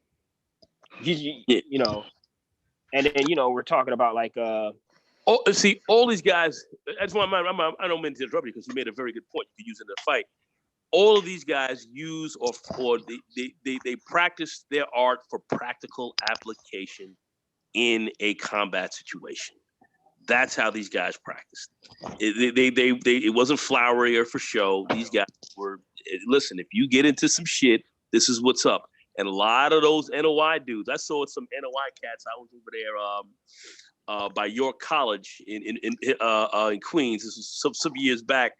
They had this scruffy, some scruffy ass Negro rolled up on one of the brothers. Dog, only thing you saw was these two cats had this dude. It was like click, clack, clack, click, click, clack, clack. They were freaking snapping this dude. I was like, dog, why are you fucking with these guys? You know who else could run the fade? Dudes alone, they had this dude. They must have had this guy in about 7 different freaking lives. It was just ridiculous. I was like, oh my god. This is Nagone, right? That was you, right? You know who else can run the fade? You know who else they say can run the fade? Professor Griff. Yeah, you know he's from. Oh, he's serious. Like maybe he's so, the maybe so. And it's crazy because he didn't get along with Flavor Flav, but he was like protecting Flavor Flav. So there was a documentary where they said that he yoked up a dude that was trying to beat up Flavor Flav and escorted him out of like the show, and the show went on. And then, you know, later on, according to Flavor Flav, he kicked him in the chest. Yeah, that actually sounds like a Dave Chappelle skit. Imagine if it, like you were, instead of it being Charlie Murphy and Rick James, it's Professor Griff and Flavor Flav. And yeah, I might get Griff on. I might get Griff on probably in February. He's out there in Miami. You know they're about to get a Grammy honors or something. The Public Enemy. They need to do like a Public Enemy documentary, or not like they do, but like a biopic. I mean, we got all these other stupid ones. They got one on the internet. It's one on there. It's one on the internet you can watch. It's called Prophets of Rage. It's a documentary. No, that's a documentary. I'm talking about a bioflick, like Straight Outta Compton. Oh, like, okay. Oh, yeah. But a lot of cats talking smack on the nation, the FOI. Those brothers were deeply ensconced in the martial arts, and that's when I saw what's his name, Jim Jones talking shit. I'm gonna knock your koofies off and shit like that. He was talking that crap. Yeah. They rolled up on this straight sucker lady. But on he was at one of 135th the Street, 7th Avenue, grabbed his ass out of a fucking Suburban. Just grabbed him out. Come here, Nickel. Come here. Talking all that shit. So I was talking about. And then my man just totally shut down. I'm just saying, and these guys are that's all they do, man. These guys are very good with the hands. And I love it because I'm you know who else are good with their hands? The original 5%ers are good with their hands too. That's hence 52 blocks. Yeah, well, I have a question about that. Because I've heard about that. That I've been hearing a lot about 52 blocks. Is that what kind of art is that? Can somebody pull my coattail on that? Okay, I've been so hearing a lot about that. Put it this way: you slap box growing up, right? Right. You probably learned some shit from slap boxing that you did not learn in contemporary boxing, right? Right. You basically know it. It's not codified like your contemporary Asian arts. You see, the brother that was like, you know, smacking that little millennial kid around, he was using his variation of 52 blocks. He was throwing up that elbow, you know, to set him up or to block. Like that, the way that guy set up that elbow, if that kid would have thrown a stupid wild punch, he would have broken his hand. He was supposed to break his hand on it. Yeah, that's one of the really cool things about the 52 blocks. It's actually very similar to Filipino martial arts. There's the stick and knife aspects of it can be translated to boxing. It's called. Oh yeah. You're talking with Kali. Yeah, exactly. I don't know if you remember. What was that movie? The character's name was Desh when he was fighting Jason Bourne. Jason Bourne. That was Kali Schema right there. But you know who choreographed that? Say that again. The man, you know who choreographed that scene, right? Wasn't that Duncan? No, it wasn't Duncan. The man who choreographed that scene, his name was Jeff Imada. Jeff Imada. Yeah, we know him. Yep. Jeff Imada. Jeff Imada, badass. Love him. Jeff Imada got his start choreographing fight scenes because he was friends with Brandon Lee. Bruce Lee's Yeah. son. Yeah. Brandon. And remember, Brandon, he also trained for a period of time with Dan Inosanto. Remember him? yeah, with they're all Inosanto students. In fact, Yeah. most of the fight scenes in Hollywood, believe it or not, are most of the fight scenes that are coming out of Hollywood these days. Somebody is affiliated with Dan Inosanto. Even if they're not using what he teaches, they're affiliated with him somehow, some way. And he came directly out of Bruce Lee. Even the sword fighting scenes, it could be like a sword fight scene from Troy or 300. You're really using Eskrima and Kali. Yeah. Because Eskrima and Kali, even though it's cultural, it was utilized by darker skinned Asian people before Spaniards and all that other stuff. But fun fact, but the Romans did have a fighting style with their short sword, which was deadly and all that. All that was all which they really got from like the Kushite Empire. If we're going to talk about that, they pulled a lot of it from there. That's absolutely for sure. That's an absolute fact. Yeah, but most of the Hollywood stuff, most of the fight choreographers, somehow they're all affiliated in a weird sense thanks to Bruce Lee. Like I'm a big action film nerd, so even like the Ninja Turtle fight scenes, they were done by Pat Johnson. Pat Johnson is one of the oldest fight choreographers in Hollywood. I don't think he's doing as much now, but you're talking Ninja Turtles, Karate Kid. He was that choreographer. Pat Johnson trained with Chuck Norris, who was also affiliated with Bruce Lee. Still one of the greatest fight scenes in all movies when they did that Coliseum scene, and that was great. And you saw you saw his whole Jeet Kune Do act right there. Not really. You saw a lot of it because his hand trapping. His hand traps and the whole deal was really good. I mean, you saw Jeet Kune Do in action. You saw what it was about. It's funny, Jeet Kune Do, in my personal opinion, because I'm very enthusiastic about that. I have the expanded edition and the original version of Tao Jeet Kune Do. I have my towel right here. I read on the regular. I have my towel right here. Bro, I had the pleasure of training with Dan Inosanto a few years ago. That's where I met one of my other best friends and martial art brothers. To hear Dan Inosanto give you a compliment on, creating your own variation and adapting to a situation where your opponent is resisting, it was a blessing. So that's what Jeet Kune Do is all about. That's what it's about. For one thing, you got the Jun Fan and you got Inosanto's branch. I'd rather learn from both. I'd rather learn from both branches and then, formulate my own and what works for me. Yeah, absolutely. Because we're different, because we all have different body types. That's so, right. But I'd say if you look at the Tao of Jeet Kune Do, it's incomplete. It is. It's incomplete. It would have. If he were alive, it would have changed. I think there would have been more of a BJJ influence if he were alive. He would have put grappling in. He put grappling in the book. He started to get it. He started to get into it because you saw in one of his. I just want to say this in his last movie he did. I'm not talking about that last piece of crap that these guys made. I'm talking about when he was on the island fighting for you're talking about Into the Dragon. He submitted Sammo Hung. He submitted Sammo Hung with an arm. He put him in a crucifix. One of the finishing moves he put in there was a crucifix. And what did he kill Chuck Norris with? That was a grappling crucifix move. The Chuck Norris kill was a guillotine crank. Yeah, that was another grappling. That's another grappling move. So then you saw he was evolved. Kareem Abdul-Jabbar, bigger, taller than him. The ground equalized it, and he choked him out. Yeah. So, and if you look at the book, evolving. You saw that. Yeah, you look at the book, it's a lot of ground fighting moves. They are very simple and primitive, but coming up, Bruce Lee was like a martial god. Like, how like in all those cultures, they all have a god of war. Yeah. He was that for a lot of us. I'm not ashamed to admit it that he was for me. As I get older, now you're an adult, your instructors, They can curse around you. They can ask you crazy questions like, "Them Japanese girls turned you out, didn't they, boy?" I'm like, they can ask you those crazy questions now, right? As you get older, you start to learn that these people aren't saints. They're prone to flaws also, and so they're very good at when people martial arts. create. That's what So they when are. people paint this narrative that Bruce Lee was like super invincible, No. everybody, people got ticked off at Michael Jai White when he said that, and I was a little bothered by it, but then I understood what Michael Jai White was saying.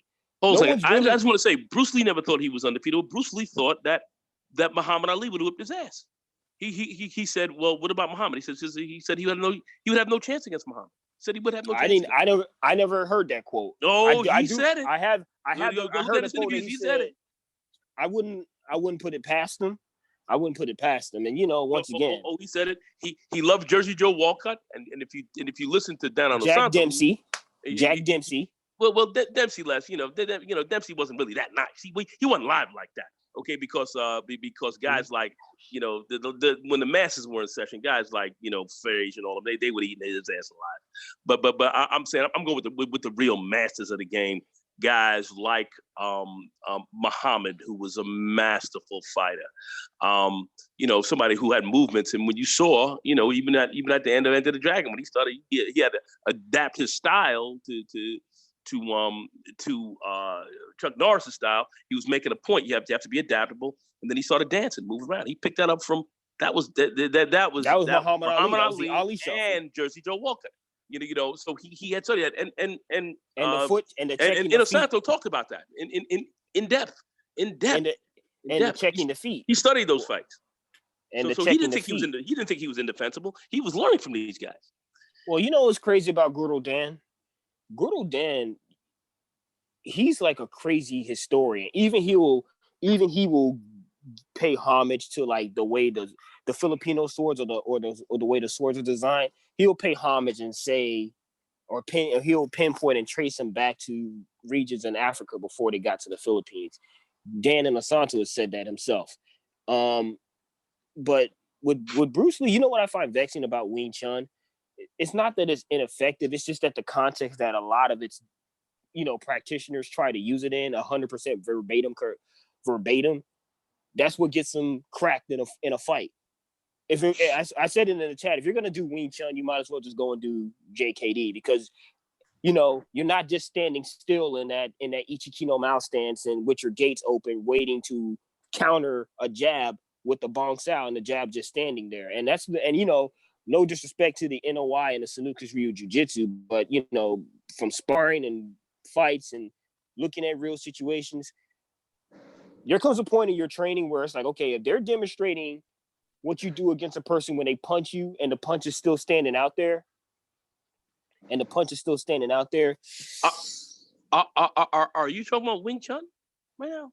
Not just Wing Chun, but a lot of the styles, to include like some of the stuff I've seen in the NOI, to like, you still got a lot of these traditional styles where the person throws a punch. The person throwing the punch has his hand sticking out. I'm like, the punch is going to retract back. If you ever really looked at Wing Chun, I mean, somebody who really is very good at it and has really I wouldn't say I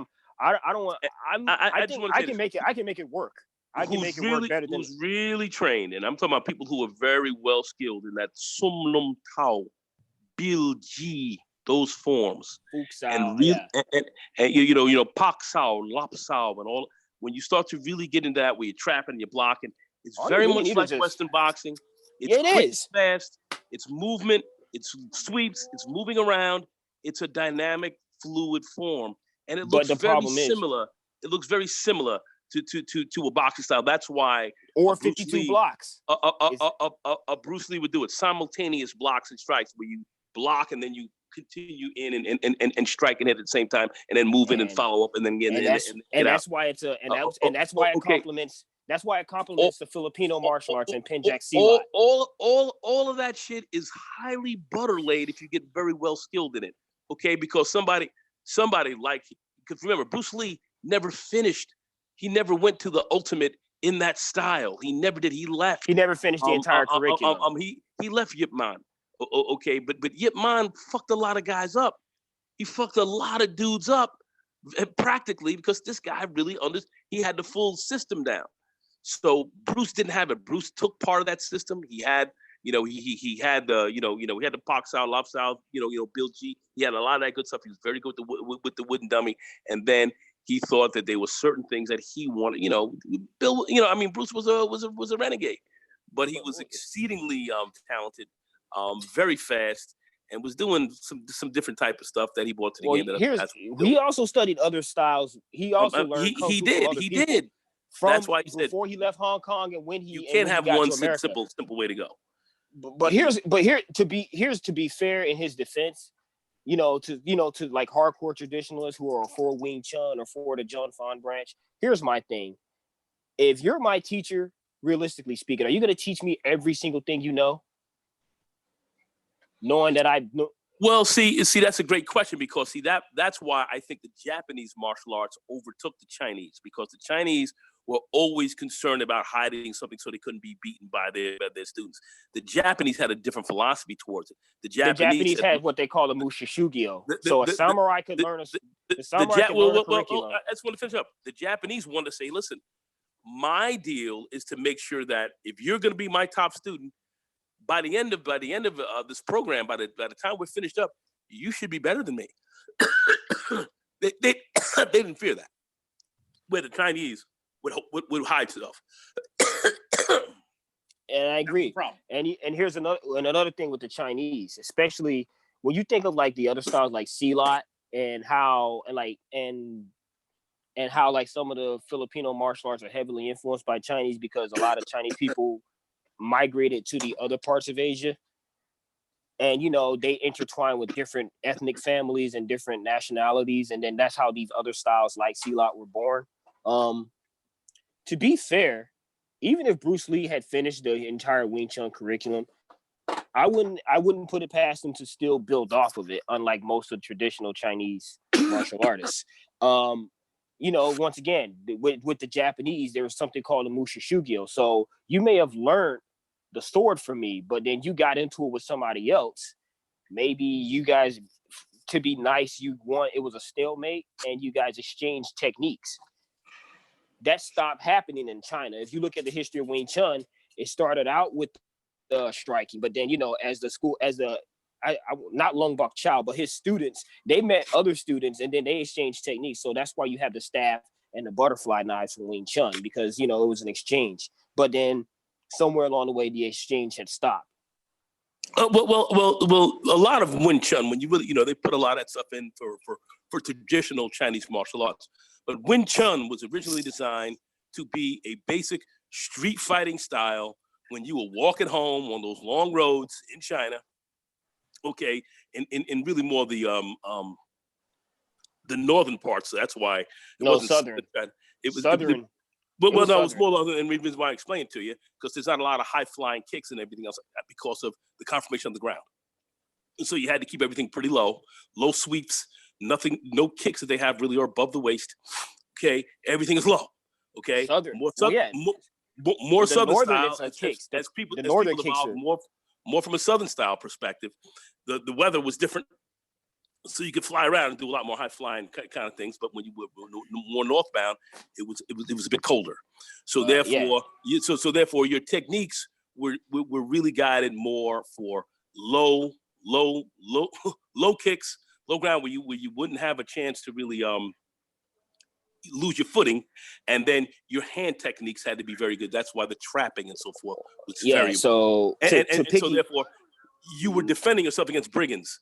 And and highwaymen and not trying to definitely not disagreeing with you or saying you're wrong, but I think you got to mixed up. The southern forms, the southern forms is where the southern forms were the low kicks and the low stances, because another southern style is Hung Gar. That's, I wouldn't say rival to. You talking about Hung Gar. Yeah, Hung Gar. Yeah. Hung Gar and Wing Chun are the southern. I'm telling you, this was more northern on the Wing Chun. But I'm not gonna argue and dispute a lot of that with you, because I'm not gonna get into that. Just to know that Wing Chun is a fighting style that really is designed more for a practical street fighting system. Okay, and when properly trained and properly practiced, it looks a lot like Western boxing. You got knees and everything else like that. It looks very close to kickboxing as well, except you don't have any high kicks. Everything is low to the knees to disrupt one's lower structure and trap their hands if they're getting close. So the trapping was really more for defending yourself against potentially edge weapons or blades that somebody might bring into you. Properly practiced, properly trained. It's a very effective style, I think, for those who take it very seriously. You have a lot of guys in here who think it's mystical and everything else like that, and they look like some bullshit. But it's a practical fighting style that you can apply in a lot of different areas. I know some really good Wing Chun people here in New York City. You go down to Chinatown, you'll see.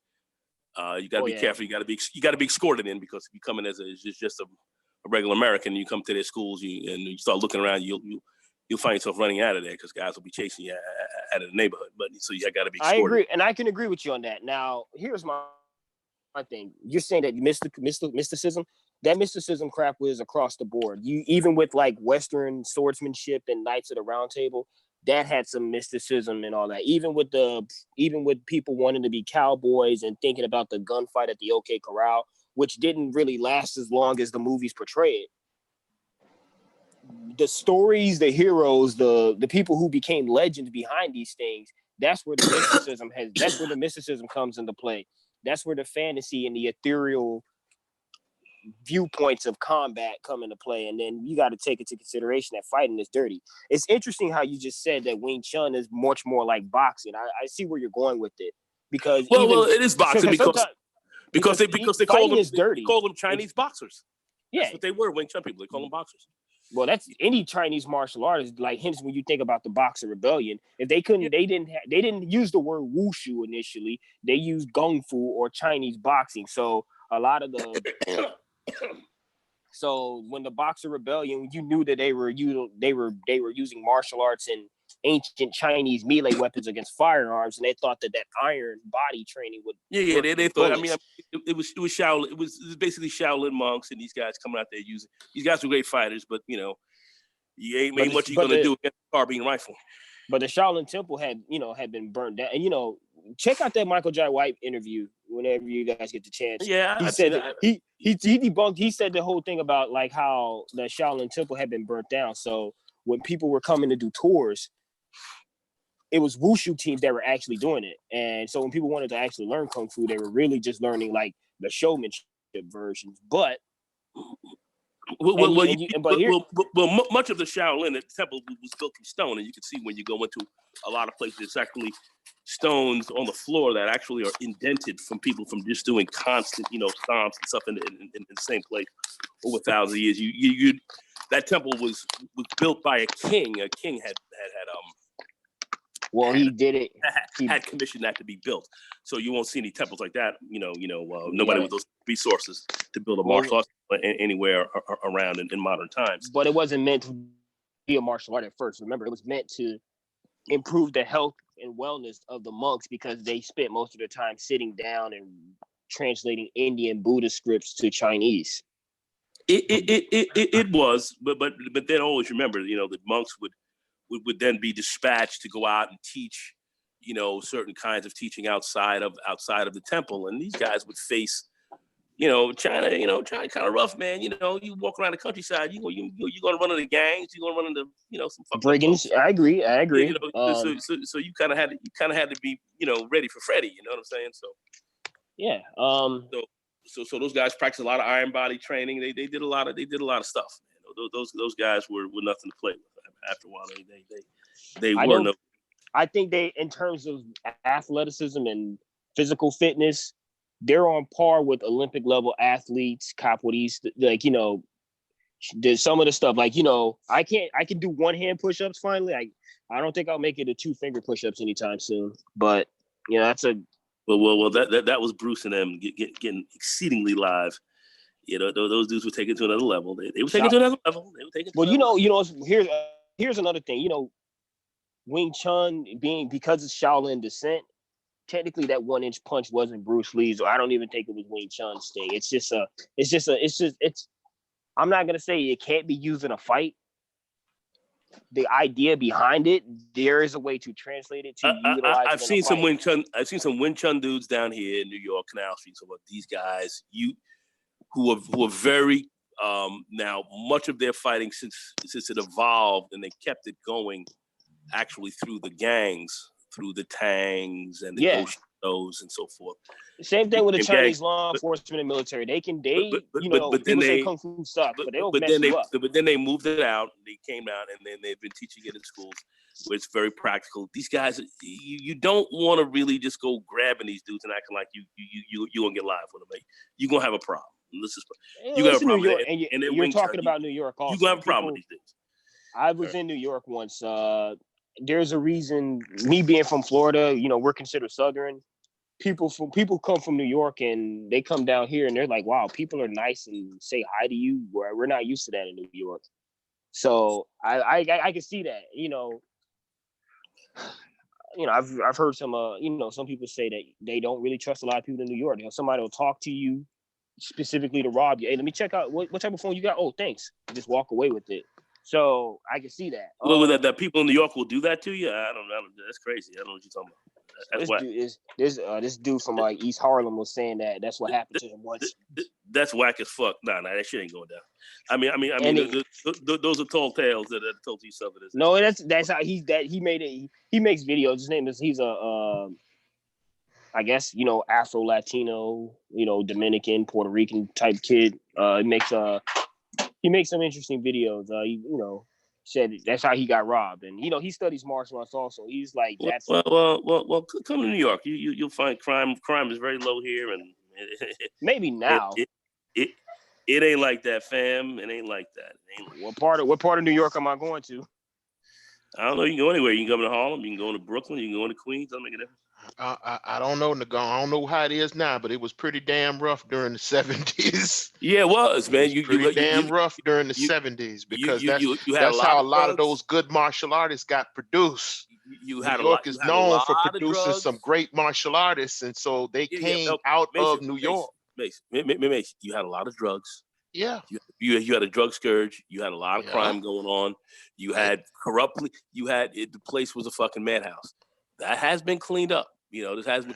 A place like Bryant Park that exists now, where they have fashion shows and they show movies during the summer and in the middle. You couldn't go in there. And back in 1982, 81, you walked in there. That was Needle Park. You know what I mean? I don't know what.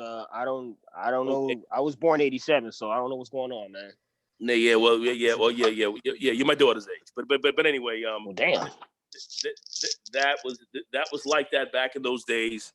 Things were kind of rough, but it's changed. New York has changed immensely since that time. The drugs have definitely died, and you don't have the crack epidemic and some of the crazy things that were going on here in New York.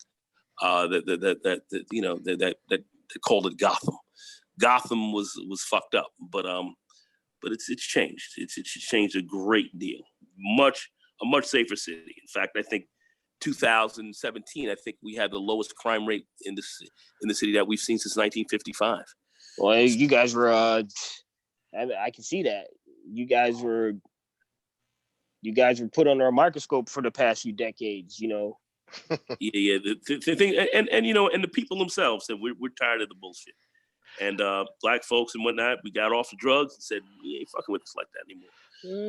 And then you guys are like there was another documentary, the Brooklyn 12, where it's like all those minority cops were saying that, hey man, we've been told to like hem up Black and Latinos, and we were pressured to write enough tickets.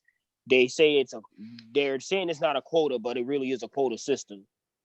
Yeah, well, a lot of those cops have stopped doing that, and you had some cops that actually went off the job and said we're not going to do this, and the crime rates actually even went down. So what we saw is that the police gin up a lot of crime. We saw that. So people understand that. So the game has changed. So I know New York. I love this motherfucker, and that's about all I can say. Yeah. All right. Well, here's my question. Mhm. I got a question. Has anyone here ever experimented or tried or trained in Krav Maga? I have. What is it like? I personally, I haven't done it, but I've trained with people who've done it, and they've demonstrated techniques with me. So that's as far as my training. I want to hear who's actually trained in it. Who has actually trained? Yeah, I've actually trained it. I trained with a guy up here on Route 59, a guy by the name of Moti Hornstein. Oh, A Jewish guy, Israeli, exceedingly lethal, ill motherfucker. Just to put it like that. And Krav basically is not really a fighting style. It's about self-defense moves. So there are a lot of baseline self-defense moves that you learn. It's designed to be able to be picked up and learned quickly, because they wanted people to be able to learn this within a period, in about a year, and become very, very, very efficient at knife defenses, gun defenses, certain kind of fighting situations where you're not. Let's put it like this,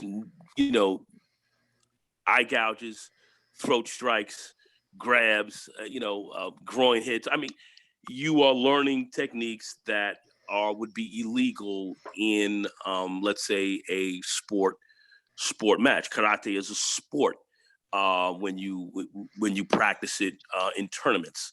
Brazilian Jiu-Jitsu is a sport when you go to tournaments.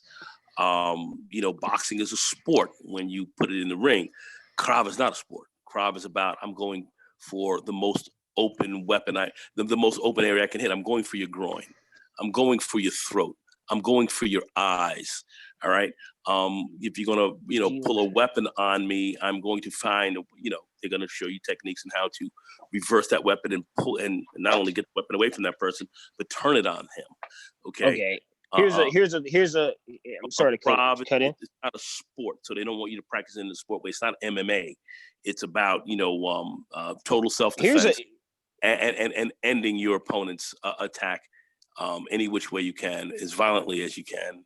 And that's what these guys had showed me also. So here's my that's what it's about. Here's my take on it. Here's my thing. A D1 wrestler, jiu-jitsu person. You're saying that they do throat strikes and all that other stuff. An MMA fighter, these guys, eye gouges, throat strikes. People who come from those backgrounds, who have the same mindset, because with any form of training in martial arts, it starts with the mind, right? If a person who's trained with professional level MMA fighters, maybe even competed, if he gets into a real situation, real life or death situation, and he has the mindset to survive, I know for certain that if he has the same mindset, he has the same mindset as a Krav Maga. Wait, let me finish. He has the same mindset. No, I already know what you're going to say. He has the same mindset as a Krav Maga person to know that, well, I can do, this is a street fight. This is a brawl. I need to get home. No, the reality is you fight how you train. That happens. That happens also. It's just not that happens. That's what it happens is. Also. You treat it as it's real. Fight how you train. But some people that's the difference between Krav. Krav, you going right for somebody's supposed to him. Krav, you're going straight. You're going straight for his Adam's apple. Krav, you're going straight for his eyes. Krav, you're going straight for his for his center line. Krav, you're going straight for his groin. You're not wasting time with that. Okay, so I agree. But here's the thing. Here's the thing. A person who only did Krav Maga and trained Krav Maga for a year and just did that versus a person who's done wrestling or even just 6 months of hardcore Brazilian Jiu-Jitsu, I'm pretty sure if that person who the grappler in question takes that person that just did Krav Maga to the ground and just puts their ass in a chokehold where they can't reach their eyes and their throat and their groin and all that other stuff, that person is going to sleep. Listen, if you're talking about, a very super high trained Brazilian Jiu-Jitsu man, it's not going to be out here trying to attack some Krav Maga guy on. He's not. I'm not saying that. Okay, let me finish up. Krav is about self-defense from being attacked. That's what Krav is about. Krav is not a sport. Krav is about fighting in a real-time situation to defend yourself, to survive. That's how they train. And I think the only successful people who Brazilian Jiu-Jitsu, I've trained in Brazilian Jiu-Jitsu. It is a sport in many ways. Okay, the big issue and why people like Rickson Gracie, okay, is walking around tight as fuck because he's like too much sport jiu-jitsu has been initiated into the Brazilian training. Okay, facts. And the Gracie family has sat back and said straight out, listen, when we train with Brazilian Jiu-Jitsu, we train for the street. And there's a street aspect to Brazilian Jiu-Jitsu that is different than what you learn here in the United States with the sport shit that has been passed off as all good. They know there's a big difference. Okay, there's a big difference in the street game. We have strikes and groin hits and eye gouges and this kind of stuff that you actually have in Brazilian Jiu-Jitsu to actually gain advantage to grab somebody in the chokehold or whatever. Okay, there's all that kind of stuff that they don't teach you here. Okay, they don't teach you because why? That's with any style. Why you had a lot of gang fighters in Brazil, okay, which they use to fight. I mean, people don't understand the evolution of how it came up between those and the luta libre guys. All right, but that I know intimately. But that history, because I was down there, it was a much different game. But I don't want to get all into that right now. The bottom line, very simply, the history goes with any style. You train how you fight how you train. That's what hardwires you. Okay, and I agree with you. That's on that. why and I'm just gonna say this. Don't want karate and jiu-jitsu guys coming in there saying, "Well, I'm going to use this." No, we'll use Krav, and this is how you use it. It's okay, different. and this is and, not and I respect that. They don't but I'm going to leave it at this. Tournaments. All right, and I'm going to leave it at this because I've seen some Krav Maga I've seen some Krav Maga videos, and the same way the sport jiu-jitsu, the Brazilian jiu-jitsu is being watered down into a sport. A lot of people are taking Krav Maga, and they want to be instructors and they want to be admired, so they'll take a crash course to become a certified Krav Maga instructor. And they really you go to a Krav Maga guy and you've done sport Krav Maga, you may not walk out of that motherfucker alive. And I'm trying to tell you that you got a lot of idiots. You got a lot of idiots who are getting like these, who are trying to get like certificates to be instructors, self-defense instructors. It's kind of like a GED to be a martial arts instructor. So I've seen that. And I'm not disrespecting Krav Maga. I respect where it comes from. But to me, the only people that are probably going to really pull that shit off are the actual soldiers and law enforcement of Israel. If I'm going to do Krav Maga, I'm going to learn from the source. That's my thing. You said it was an Israeli guy that taught you. So of course, like former military, Lieutenant Moti Horenstein. Horenstein. Former Israeli military. Moti Israeli military. Okay, so I will do that. I will go to an Israeli military personnel to learn Krav Maga. Just like I would, man. And quite frankly, when you're in there and they're hitting you around, and I had blood in my mouth, and I wanted to spit the blood out, and he said, "We'll kill your black ass if you stop." So he said that in very guttural fucking Yiddish or whatever the language they had. We'll kill you if you stop. You got to keep moving, and that's how you get tested. And let me tell you, every man should test with the fear of getting killed, because quite frankly, it puts another dimension on the game. But and I can deal with that. I can respect these guys don't fuck around. This is not a game. The guys who really teach you, who are you very serious about it, they're not playing games. It's not MMA. It's not a sport. They're not playing that type of game. It's not a game. All right, I'll just leave it like that. Yeah, and I can respect that. Like if I'm gonna train in Krav Maga, I'm gonna go to the source, the people that are actually like, trying to, do it. Like I remember watching Human Weapon, and this is something that you can agree with. You had an MMA fighter and another guy who was a football player. They had training in different styles. One was an MMA fighter.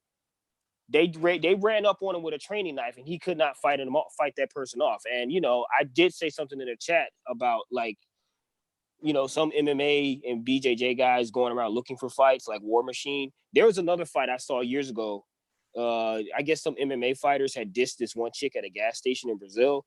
She came back with some dudes who had 2x4s, and it didn't turn out well for those competitors. So no style is the end all to things. Well, no, there's no style. I mean, at the end of the day, it's the individual, it's the person. You have to, but But you have to understand what the martial art is about. It's about you achieving a certain objective, and that's to survive a situation. There are more martial arts that are geared more towards sport.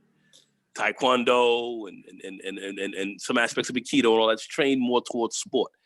Aikido is like a hippie style. It train more towards sport. Though there are very active, very dangerous styles of Aikido that you can get involved in training. But a lot of stuff that's being taught out here commercially is sports. Well, right? That's because the U.S. Well, here's something that you can. When you want to get butter laid, there are different people you go to. Okay, so to piggyback off what you're saying, I look at it like this. I read read some books on philosophy and martial arts.